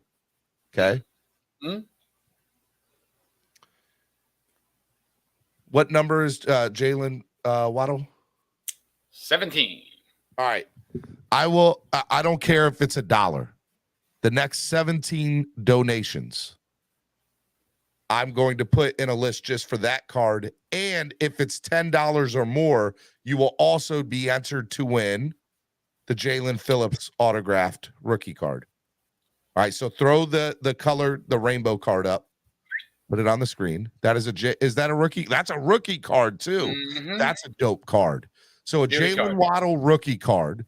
The next 17 donations, I don't care if they're $1, you'll be entered to win. If you donate $10 or more, you will be entered to win that card as well as that bad boy at the end. Let's go. Next 17 donations. Can we get real quick? Okay. Let's go. I didn't mean to do that. I meant to do this. A different tune. A different That was tune. a different tune. The opposite tune we were going for. I like doing this, man. I like raising money for the channel. I like giving back. It's a beautiful thing. All right, Cruz Ruiz put in 10 or 20. All right, so Cruz. Put him in again. Cruz. Whoa, go to Valoa. Very goat-like right now, going up again. Mick. Goat. Valoa. Go Remember, to it could even be $1, guys. But remember, $10 gets you more entries into the Jalen Phillips autograph, which I like. And y'all don't have to wait because we're doing it now. It's not like we're gonna. I'm gonna do it today. No, I'm gonna do it today. No, I'm gonna do it today. We're instant gratification day. Yes. I just put Cruz in there 2 more times for the Jalen Phillips and McGoat Villa in there 1 more time for the Phillips. And then as far as the giveaway for the Jalen Waddle.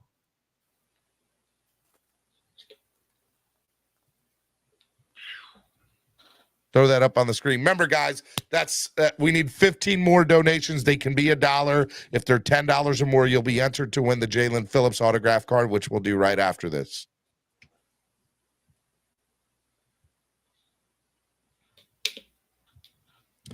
Oh, man. John 83. There we go. Whoa. Hurricane. Okay, John people want 83 with 20. And I need to go to the other thing and put him back in again for 2 more. Finn Daddy Dougie. Nice. Keep it going, folks. No, I love it. Big Dougie B, my man, Big Dougie B. I love Big Dougie B. That's my guy. I love them all, but Big Dougie B's been around for a very long time. I like him a lot. Big Dougie B. And Hurricane in there twice with the for the Jalen Phillips.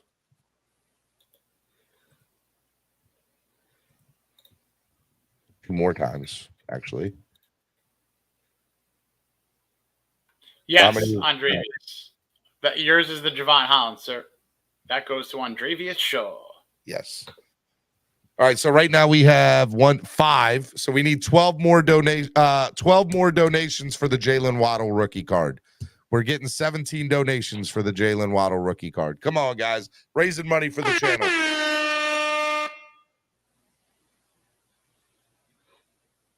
Helping the channel grow. Definitely a nice number overall so far, gotta say. Easily over 100 on the day. Yeah. We're almost we're not at the $400 donation goal that everybody had, but we're getting there. We're getting there. Tippy-toeing to it. Still, anything is great and appreciated. Yes, I don't care if it's $1. It goes such a long way into helping the channel grow. It really does. All right, come on, guys. 12 more donations. It could be 12 $1 donations. There's 90 plus of y'all watching. There's 12 of you out there that can donate $1. Let's get it. Let's get it there. I like those odds. I like those odds too. Love it. Other than football, what else you got on the docket for this weekend? All football. So I'm going grocery shopping. That's fun. Which I haven't done in a very long time because I'm always out of this is my second straight weekend home after not being at home for 9 weekends in a row. So traveling, man. I know. So I'm going grocery shopping for the first time today in a long time, which I'm actually excited about. I like grocery shopping. Me too. It's a nice it's like a therapeutic process. My kids have a half day off, so or get home early, so I'm gonna do that. And then I plan on spending some time with the wife. And then Sunday I gotta drive to Gainbrils, which is about 45 minutes away. I'm doing the pregame show there. Gonna watch the game over at the Green Turtle in Gainbrils, Maryland. Beautiful. Which will be a lot of fun. And I'm gonna do the pregame show there from noon to 1. And it's gonna be a lot of fun.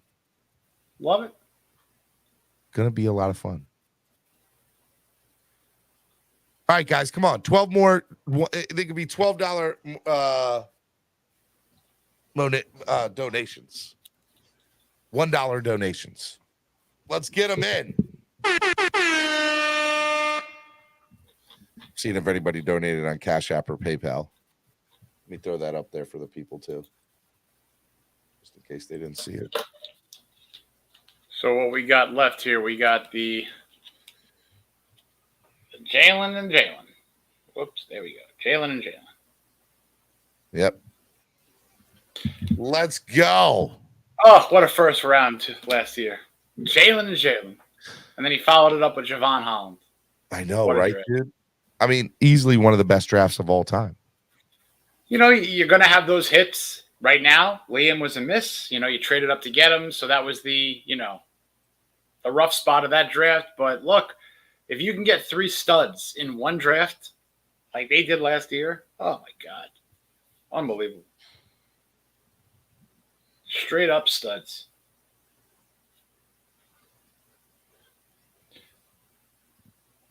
The Bears is in here. Hey, we have a hater in the chat, y'all. We have a the Bears hater in the chat. I'll give the Bears credit, though, because that is one of the greatest sketches of all time is the super fans from Saturday Night Live. The Bears. The Bears. I said Ditka. It's the guy from Cheers, isn't it? Yeah, you know it. George Wendt. Who else was It was Norm. Robert It was Smigel. Norm in Cheers. Yep. Robert Smigel was one of the super fans, too. The Who Bears.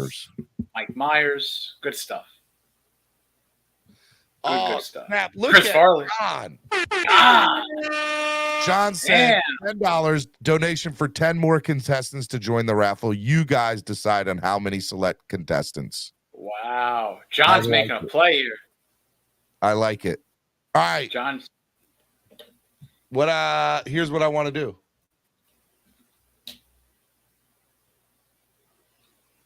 All right, hold on. Let me put this up. John. Again, into another entry into the autographed one. And then, all right. Here we go. How should we do this? How should we pick 10 people? The Bears, you're awesome. You're a good guy, man. How much? What about the 10? What about the 10 most? How much I got to donate to the game with John Travis? I don't know, man. Now, Travis is always fighting the system. He's always fighting the system. Throw in some people who have been very active on the comments. Okay. You know, maybe. All right. Bringing in some good content, bringing in some good questions, good comments. All right, well, I'll give Andrevius one of the 10. That's fair. That's fair. Andrevius. SoCal. I see JM underscore CPT. Nice and active. Underscore CPT. That's Yep. 3. Andres Negron. That's 4. Let's see. What about my man G over here? G. That's 5. Let's see. Yeah, my Estefan is 6. nice call. Color commentary. How about that? 7. Oh, swear jar. Sorry. Let's see who else. Mark Jones. Color. Commentary.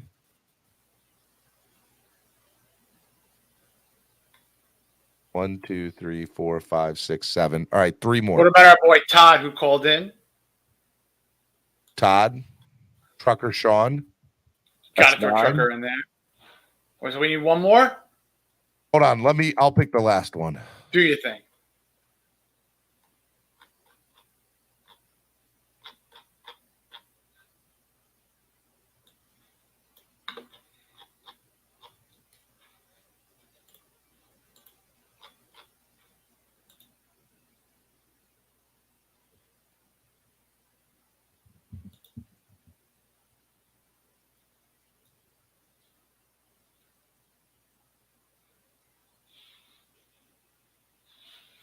SoCal just donated another one. So SoCal, I'm going to give you another one. I need to pick one more free one. Mark Jones is raising his hand. So you know what, Mark Jones, you're in, brother. All right, that was 10, right? We needed 12 to hit 17. So we need 2 more donations of at least $1. Right? No, SoCal just donated. So we need one more donation. One more donation gets us 17 donations. That would be perfect. And then we'll give away the Jalen Waddle. We'll do the drawing for the Jalen Waddle rookie card. Perfect. And Who's gonna give us the biggest donation of the day? Who's it gonna be? And remember, every $10 you also get a entry into the Jalen Phillips autographed.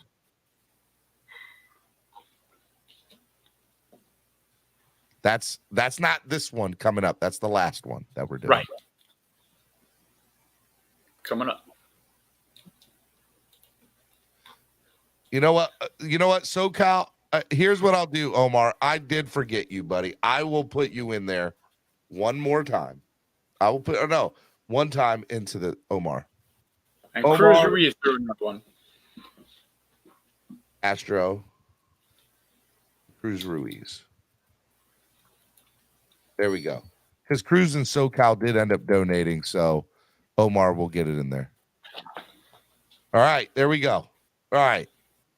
Andrevius just did $2. Okay, Andrevius, I'll put you in there again. All right. Gotta love Andrevius.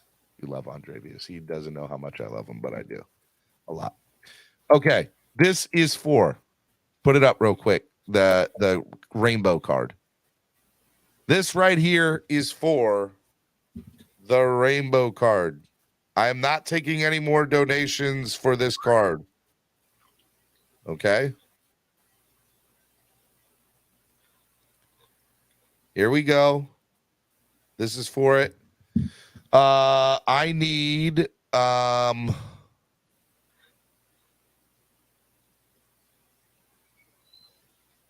give Omar Castro.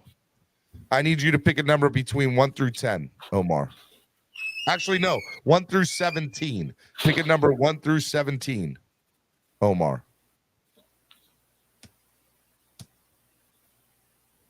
Pick a number 1 through 17, Omar. The suspense. I know. I love it. And that'll be how many times I shuffle this thing.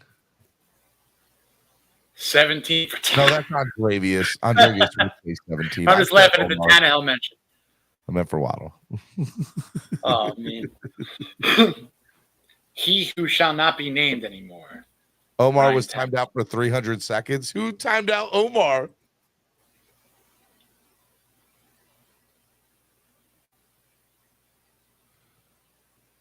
Omar wasn't timed out. Omar should be in there.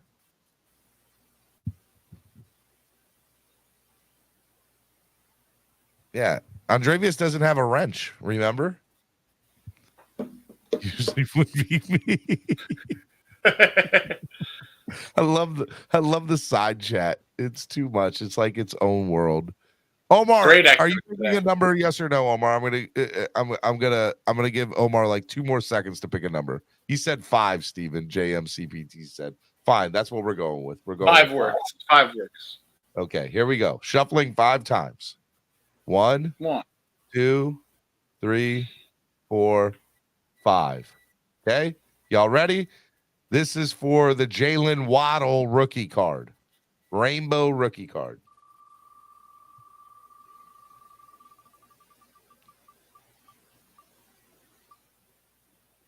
And of course, Cruz wins it.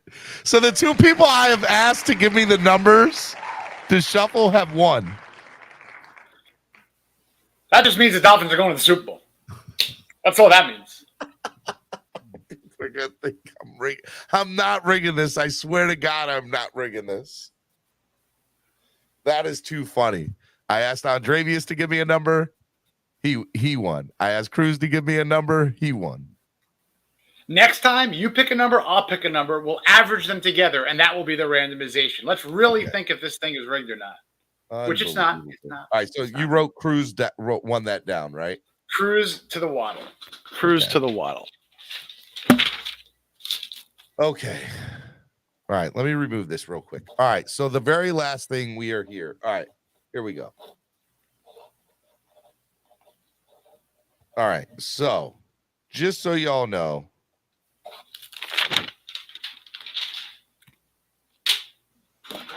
a lot of the money was donated on YouTube today, which is great. I don't care how anything gets donated. I love it. It's awesome. So this is what I want. So we're probably about halfway to goal to what the original goal was. In increments of 10.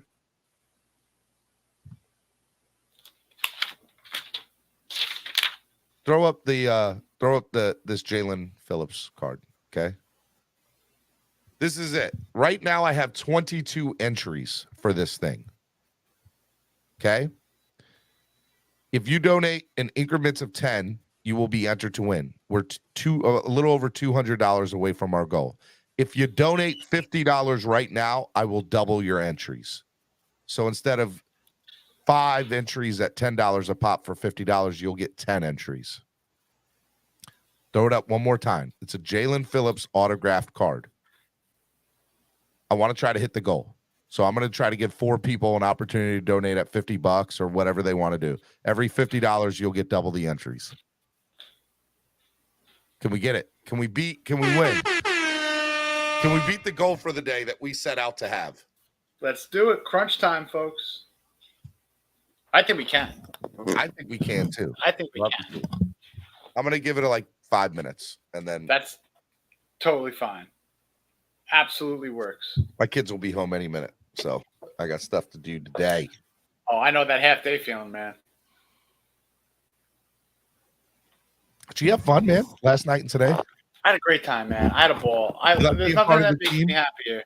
Nothing that makes me happier being part of good teams talking about our favorite team and a great community. And that's why I'm here. And I love, again, what you've done. I love that there's a Matt Roth comment by AJ Coates in the comments. We got a Matt Roth comment. Life's good. And really loving the aspect of community and just all the things that you're doing here. No, man, I love doing this. I love being part of this community, and I love doing the show every day. This is a beautiful thing. And Andrevius, you're not re-gifting that Javon card. I'll send it straight to someone else. I see you in the comments. I'll be throwing that tomato right back to you. Trucker Sean, good people. I had a pleasure meeting Trucker Sean. All right, guys, come on. 4 more donations at $50 gets us to the goal. And you'll get 10 entries into the Jalen Phillips autographed thing. Let's go. There we go. We got another? We got, wrong thing. Where's it at? There's the air horn. Hurricane just got 10. Whoa. All right, so we're $150 away from our goal for the day. I love it.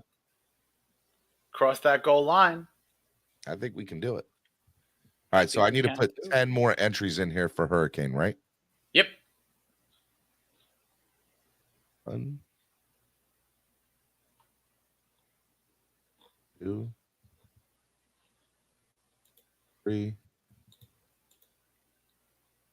4, 5, 6, 7, 8, 9, and there's 10 more. All right. Come on. Let's do it, folks.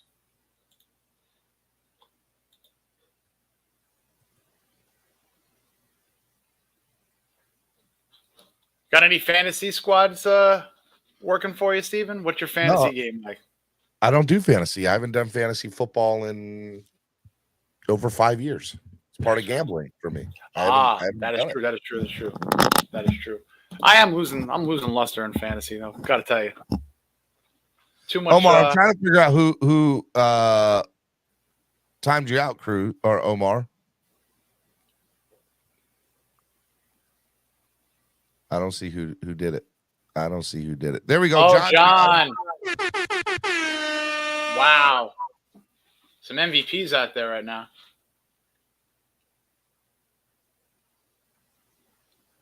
Whoever's timing out Omar, leave my man alone.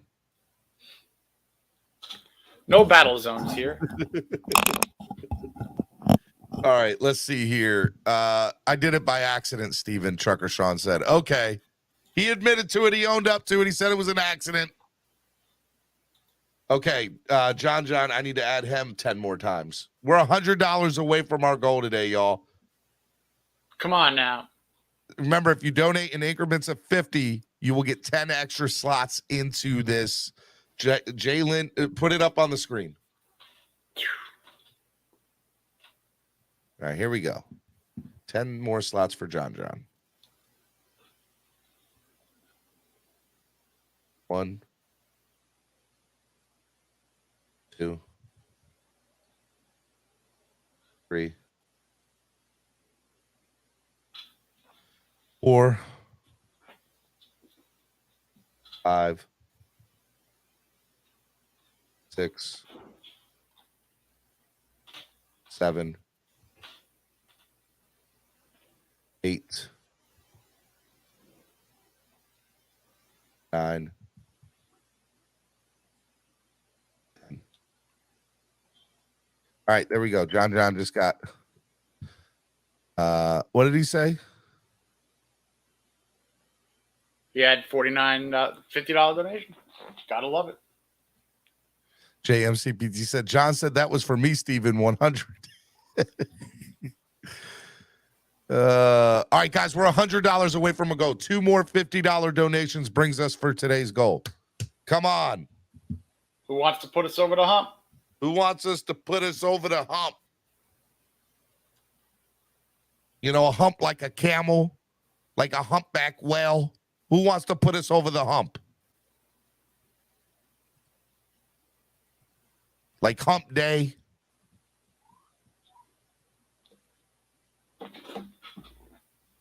Let's go on into the weekend the right way here, Steven.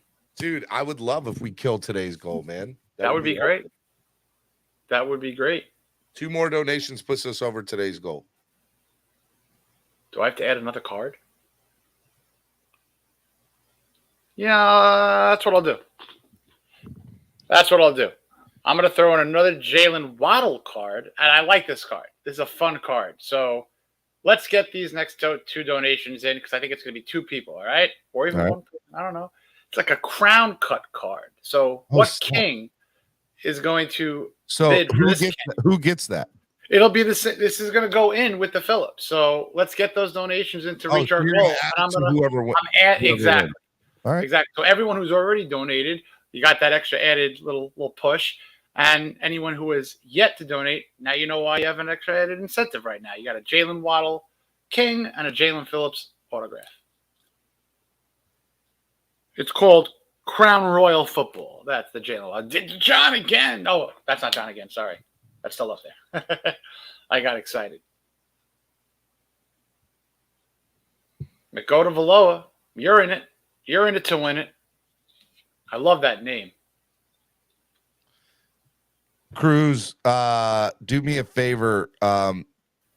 Hit me up at Stephen D SKPL on Twitter, Instagram, or Facebook, and send me all your info, Cruz, and we'll get it over to you. Yeah, bear with me on the ship outs. They will all come to you guys. I just got to get obviously addresses, and we got JM_CPT. JM_MC. We're we're $90 away from goal. We're $90 away from goal. We could hit this. We could definitely hit this. Anytime, go to Valoa. I love that name.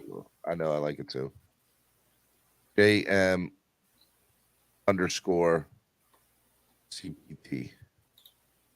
There we go. Beautiful. Beautiful.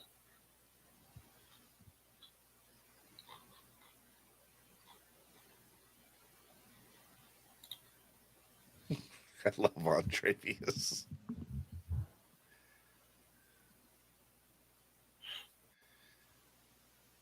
Where is Arnie located? I don't know if I'm telling anybody that. I don't know if I'm giving everyone my exact location. Hey, Andrevius is the most kindest, most nicest person you'll ever meet. And just so you know, when I say that, he's going to say he's a mass murderer who hates everybody. Who, yes, I'm telling you, Andrevius will just say the opposite of whatever I say. I'm in good old Bucks County, Pennsylvania, a little north of Philly. County. I got it, Cruz. I got your stuff. Guys, we're $90 away from goal. $50 gets you double your entry. So instead of 5, you'll get 10. Come on, let's get us over the hump. Let's finish. I will hurt every. Andrevius making me laugh today, man. Andrevius is funny. He's bringing it. Montgomery County. All right. Andrevius is one of those people that think people who get hard in the chat, like chat keyboard warriors. So he tries to say, look, we can all say whatever we want. It doesn't mean that we're going to do it. Like, he's making a point, but he's funny. I love him. I love keyboard warriors. Sometimes. Ray is not a contrarian. See what I did there? I see what you did, Color. You see what you did, buddy. Don't forget to like and subscribe. John_83 says, John83, you need to be a member of the channel. Right? He's working for us now. I know. You got to become a member of the channel. Sandy in the building. Guys, we are, what are we away? $90? $90. $90 away. From our goal. If For one both. more person donates at least 50, we'll be $40 away. And then we got to hit it. And show them the other card that they'll win. A Jalen and a Jalen. A pair of Jalens. I have a pair of Jalens. 1 round, 2 Jalens. I see your Jalen, and I raise you another Jalen. Isn't it? What a draft, guys. Jalen, and Javon. The 3 wise picks.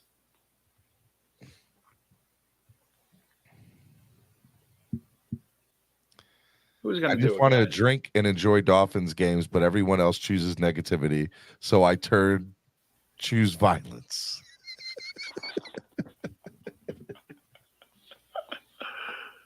Yo, we're the same way, bro. What's hilarious is when he's at an event with the Dolphins, he literally just drinks and laughs and has a good time and doesn't bother anybody. It's funny. That's what you want. He's the nicest guy in the world. People don't want Andrevius doesn't want people to know this, but he is the nicest person in the world.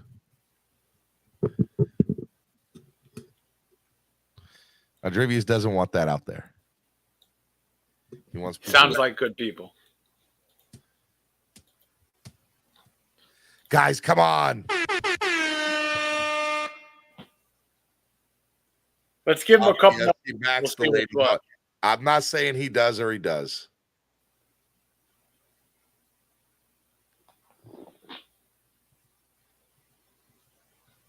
What do you say? So you want to put a countdown clock on it and see if we could get it in between the time, or you think we're gonna hit it? What do you think? I think we're good.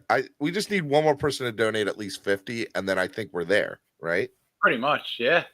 Because then it's just going to take 4 people to donate at least 10. Matter of fact, if 4 people donate 10 right now, then we'll be 50 away. See, there we go. Andrevius with the 10. See, now we're 80 away. I love it. I smell 2 people doing 2 more donations. I think 2 people can come through right now. Look at what we're doing here, guys. We're 80. I'll tell you what, if 2 people donate 40, the last 2 people donate 40 each, I'll double your donations. I'll do it for 40 each. I like that. It's almost like what happens when you're scalping Super Bowl tickets. Wait to the very last minute, you might catch a deal. You might catch a deal. You never know. You might get a deal. A little bit. A little wheeling and dealing over here. Shake Money coming at us from Zamunda. Zamunda. Still one of my favorite movies of all time. Probably one of the funniest movies ever. Professional football contest last night. It was most exhilarating. The Giants of New York took on the Packers of Green Bay, and in the end, the game was won by kicking an out-long pigskin through a big H. It was most exhilarating. I'm gonna tell you this one time. Lay off the drugs. Lay off the drugs. I love that movie. Absolutely love that movie. Just a man I met in the restroom. I can't get enough of it. I love that movie. I was talking to my buddy, and we were talking. Guys, we're $80 away from goal. 2 $40 donations gets us over the hump. I want to hit the goal today. I want to kill it. We were talking about funny movies, and my favorite all-time funny movie is Step Brothers. It's a funny movie. To me, Mom! The meatloaf. For me, actually, that was Wedding Crashers. That was what I was saying. It was Wedding Crashers. But still, Will Ferrell's amazing, right? Genius. The meatloaf. I never know what she's doing back there. For my money, burying me. Now I'm going back and forth between the two movies. Shush! You're gonna wake the neighbors. Those two are hilarious together. What's that? John C. Reilly and Will? Reilly and Will Ferrell are hands down comedic gold, except when they did that Sherlock Holmes movie, which was actually I didn't even see that. That looked terrible. Bad. That looked terrible. They did one too many, but a little shake and shake and bake, shake and bake, shake and bake. See what we just did there? Shake and bake, shake and bake. Look here, Ricky Bobby. I am the fastest driver in the world. For my money, funniest movie of all time, Blazing Saddles. Oh my God. So I have a really good friend. He's one of my best friends up here. His name is Andy. And you need to time this, the 3 hour mark, 3 hour and 1 minute mark. This man, for a year, dude, you got to see Blazing Saddles. All right, Andy, I'm not going to see it. Steven, you have to watch Blazing Saddles. Nah, I promise I'm going to watch it. Didn't watch it. I watched the movie. He had pumped it up for a year and a half as this is the greatest movie of all time. And you know what happens when somebody pumps up something to be the greatest thing of all time? I didn't think it was that. It had its funny moments, but it's such an old, outdated movie. And it's not that I didn't get I understand that there was a lot of things that would not work out in today's society, but that wasn't it for me. It was, I don't know. I don't know. I wasn't impressed by it, but it's so funny that you say that because there are so many people that love Blazing Saddles, but I don't know. I'm a huge Mel Brooks. I call Mel Brooks my Dan Marino of film, so he's my guy. He's my GOAT, so, that particular movie, when you watch Blazing Saddles, you try to put yourself into the time, and nothing was being made like that. And you try to put yourself into this time and know that it will never be made a movie like that. Ever. And it's a very uniquely funny and written movie. But I see someone mention Meet the Parents #1. I am very happy to see that. Dude, Meet the Parents. You can milk anything with nipples. I have Craig. I have nipples, Craig. Can you milk me? I love that movie so much because it takes place on Long Island, like the North Shore of Long Island, which is, a very like what they were trying to do in terms of painting like that family and that kind of lifestyle in that certain area of Long Island. It was so pitch perfect. It was dead on. And just that whole Robert De Niro and Ben Stiller dynamic. It's a different kind of funny. It's almost like an uncomfortable, hilarious, just I never want to be in that situation with a potential father-in-law like that. The greatest kind of funny type of movie that wasn't really trying to be funny, I guess, but it's hilarious. He put enough lacquer on that thing. T. Christopher Carter says Major Payne. Major Payne was really good too. Damon Wayans, right? David Wayans, look here. He goes,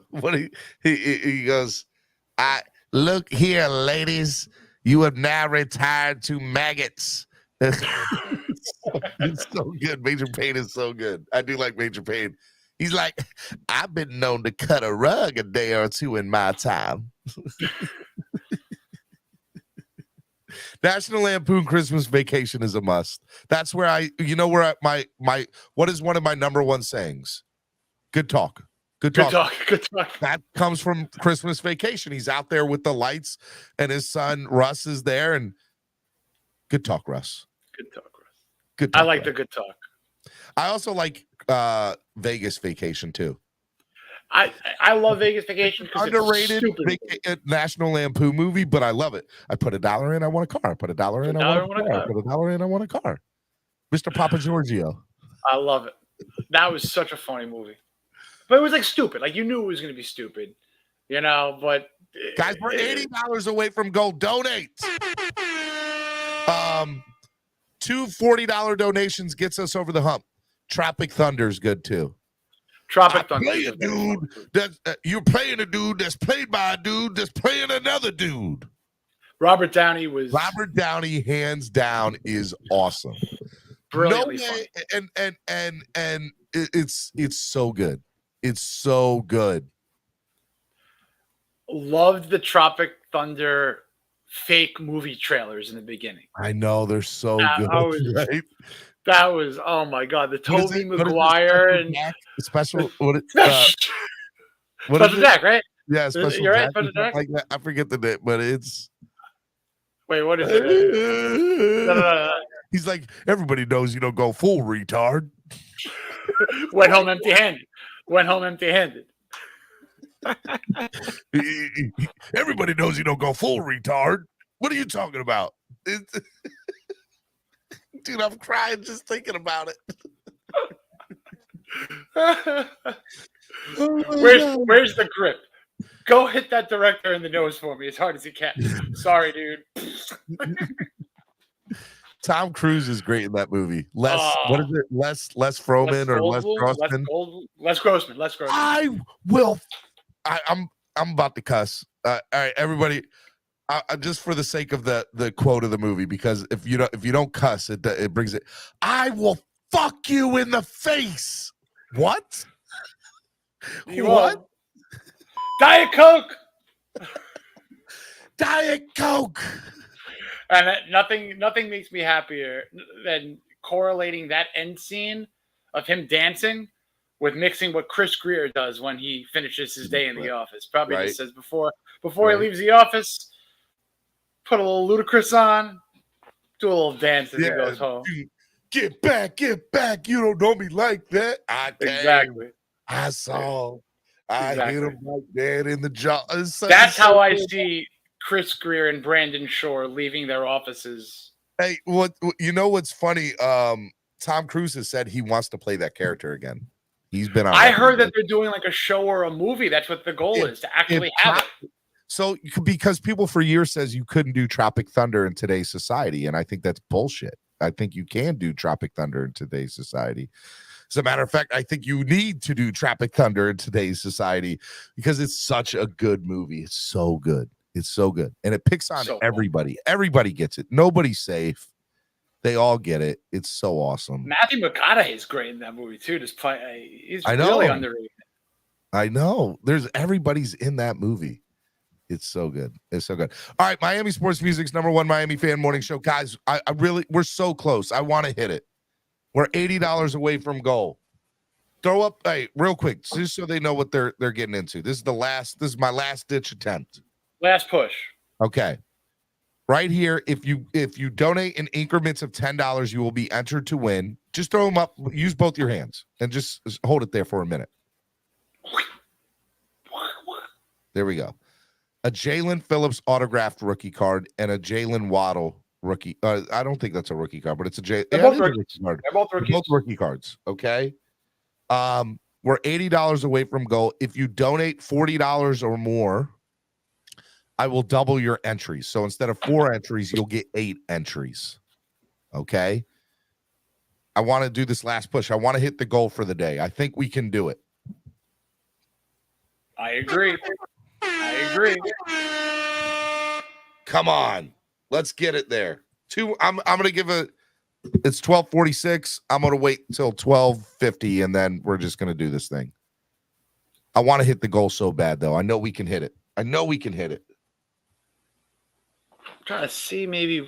You know what? And one more effort, we'll throw in one more card. You won't do it. Yeah, I will. Who's my favorite player on offense that no one gives a lot of respect to? Mike Gesicki patch card. You're going to throw that in with the winners? I'm going to throw it in. And guess what? This was a game-worn patch. So throw up all 3 cards. The newest will be a Mike Gesicki. He did not gritty in this. I can guarantee you he did not gritty in this patch. Okay, it's numbered. What's the number?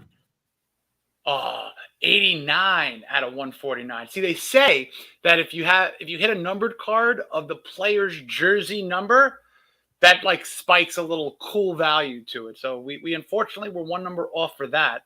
But usually these Young Frankenstein, one of the funniest movies ever written, nice. Mike Gesicki, this jersey was worn by him in this game. Usually those patch cards aren't guaranteed. Along with the Jalen Waddle rookie card crown, little different cut, and the Jalen Phillips autograph. So the winner will win all 3 of those cards. Correct. And we're $80 away from goal, and we're 2 minutes away from cutting it off. Correct. Come on, guys. Somebody give us that last. I'm not including the Gesicki if there's not another donation at all. There's your stipulation. Yeah, you're not going to throw in the Gesicki if nobody else donates at least 40. At least 40. Correct. That's the clincher. So if we see that, it goes on. If we don't, it goes off. And if I get at least one more 40, that means we'll be 40 away, and I'll extend it for 4 more minutes. I like that. So if somebody donates in the last 90 seconds here, at least 40, we'll donate it. We'll be 40 away after that. So we're 80 away right now. Come on. Come on. Mike Gesicki game-worn patch card. It's not a rookie. Maybe this will entice you. Come on, donate.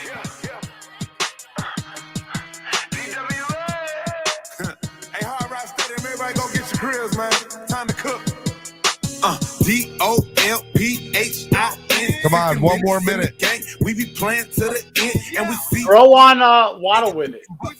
That's my favorite. That's true. That is my favorite. This is my favorite, though. 60 minutes in the game, we be playing to the end, and we see OK cooking buffalo, chefing at the hard. Come on, baby. Putting on a show. Let's go. Cooking buffalo. You guys are making me upset about the lack of Gesicki. Let's go. We're gonna wait till the end of this song. That's fine by me.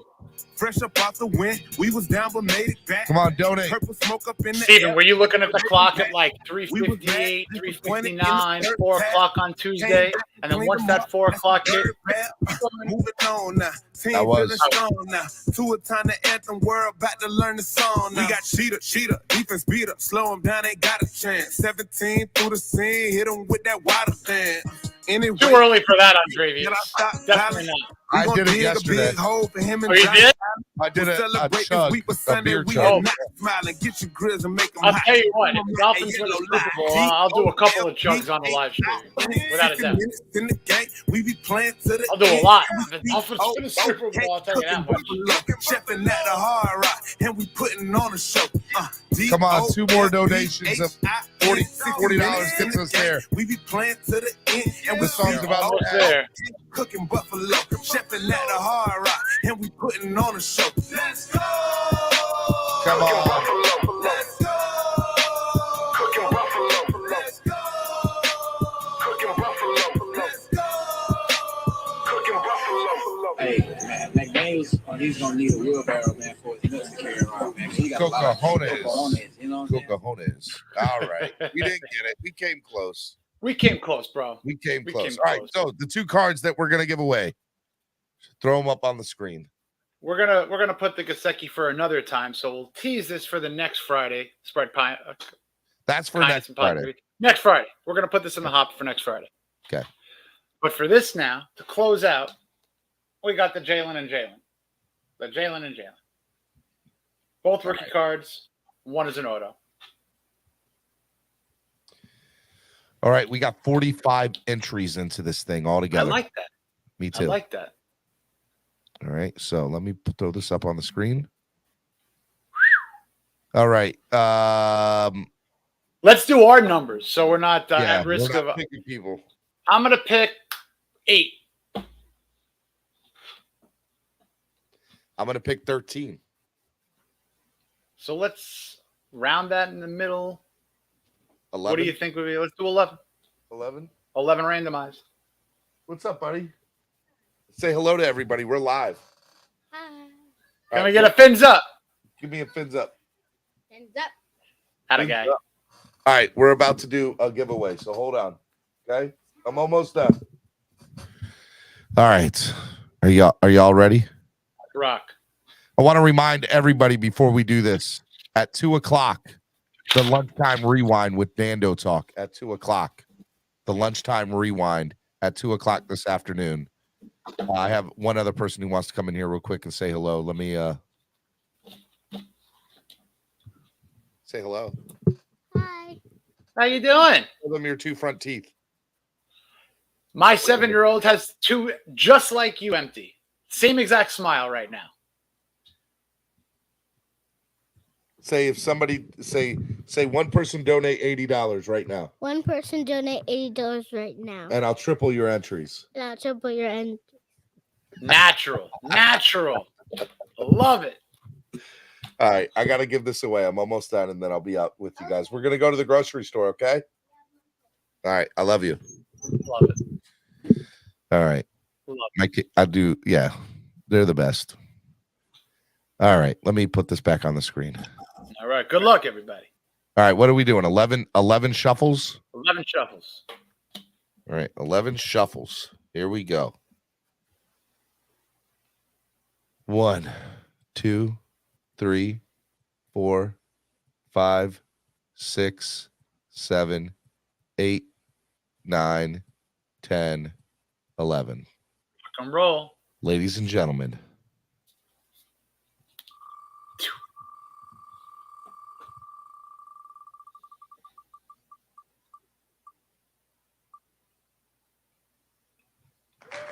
Hurricane. Kane. Congratulations, Kane. Let's go, Hurricane. Love it, man. Love it. Hurricane Grind Mode Dale CWO. Love it, Got brother. it. Got it. Congrats to all the winners. Thank you for everyone who donated. Yes, really, man. really huge, man. Big deal that y'all donated. Hurricane, if you want, I need your address. What you need to do is get at me at Stephen D SKPL. Spread kindness, positivity, and love. SKPL, and hit me up on Facebook, Instagram, or Twitter with your address, buddy, and we'll get that out to you. We will get it out to you. That was a lot of fun today, man. I had a lot of fun. And promote whatever you want to promote, Jason, and Dolphins Wire, anything you want to promote. Appreciate that, sir. Yeah, I'll be doing my thing at Dolphins Wire. I'll get an article out either later today or tomorrow about just my 5 ways that the Dolphins can and should and will beat the Bears. And of course, you'll see me here a lot more often than usual. I'm so thrilled to be doing a weekly show. Thursday night kickoff with yours truly. And I'm going to be doing some fun little cut-ups here about Dolphins, South Florida sports, including the Miami Heat. And really just going to enjoy myself being a part of this awesome Miami Sports Music Podcast Network team. Hey, Hurricane Grind Mode Dell CWO. You can send your info to me at Stephen D SKP on Twitter, Instagram, or Facebook. Either one of those, you can send it through, and you'll be good to go. Okay? You will be good to go. I appreciate everybody who donated today. Hurricane Grind Mode Dale CWO. If you're not on social media, you can also email me VP, P as in Victor, P as in Paul, VP Miami Sports Music, all one word, VP Miami Sports Music at gmail.com. Okay. And Stephen D is STEPHENDSKPL. It's right on the screen, Hurricane. Right here. At Stephen D SKPL. I'll even make it bigger for you. At Stephen D SKPL. Okay. So you can, there's 4 different ways to contact me: Facebook, Instagram, Twitter, or email. VP MiamiSportsMusic@gmail.com or this. Appreciate it. Love you, brother. It was great. Congratulations on winning again. Guys, today at 2 p.m. Eastern Standard Time, lunchtime rewind with our man Nando talk. Make sure you guys are there for that. And otherwise, we will see you right here on Victory Monday, which will be a lot of fun. I'm excited. Victory Monday right here on the Miami Sports Music Podcast Network. We're going to end with the guy who's going to go off on Sunday. A little two a time. Jason Sarney, Stephen Daniels, right here on the Miami Sports Music Podcast Network. The #1 Miami fan morning show. Clock Blockers, let's go. What's up? A little early, it's a bit surprising. Business moves, now we enterprising. Switch it up, now we improvising. Go to get in the winter column. Whole squad been trained to go. Fence for life, we throw the foe. Singing this just to welcome bro. Two a time. Time to grind, time to shine. Two a time. Two a time. Time to grind, time to shine. Two a time. My intuition told me this. To trust the coach, he holds the gift. He knowing when to go with fits. So we knowing when to switch. This year we got the golden pick. Time to see what that pick about. Bad vibes get sent out. Only fans up in this house. We been waiting, yeah, we been patient. Now it's time to cash out, no discount. Super Bowl, yeah, we en route. I don't know when, but it's close. I don't want to overhype, but I just know I like it. So excited, leave on notice now. You should notarize it. They say 2 up from that rock. Shout out to Samoa and now it's time to lay the smack down. You think he Dwayne Johnson? Time to be the people's champ. Hit him with the people's elbows, stick together like it's Velcro. You think you could stop us? Hell no, all day I dream about sports. I think I need some shadows. Custom with some Dolphins colors, just to let them know we here. Yeah, I know the whole city riding. A little early, it's a bit surprising. Business moves, now we enterprising. Switch it up, now we improvising. Go to get in the winter column. Whole squad been trained to go. Fence for life, we throw the foe. Singing this just to welcome bro. Two a time. Time to grind, time to shine. Two a time. Two a time. Time to grind, time to shine. Two a time. Really hope he the man. Hope we found us a gem. Like the Heat found Bam. Wanna take time to think fix, cause he put on a show. But the young man up, in the whole city know. Time to catch all the blessings. Cash out on the investment. Ball out, don't choke. Fins want all the smoke. Chris Gregg gave hope. Coach flow like spoke. Dan Marino still the GOAT. But to a man on go. Watch to a man throw. Watch to a man scope. Watch to a man dishes that we never ever seen before. Fans up, let it win. Boy, I'm ready for a ring. Maybe 3, 4, 5, 6. It's damn week, use 10. I know the whole city riding. A little early, it's a bit surprising. Business moves, now we enterprising. Switch it up, now we improvising. Go to get in the winter column. Whole squad been trained to go. Fence for life, we throw the foe. Singing this just to welcome bro. Two a time. Time to grind, time to shine. Two a time. Time to grind, time to shine. Two a time. So low.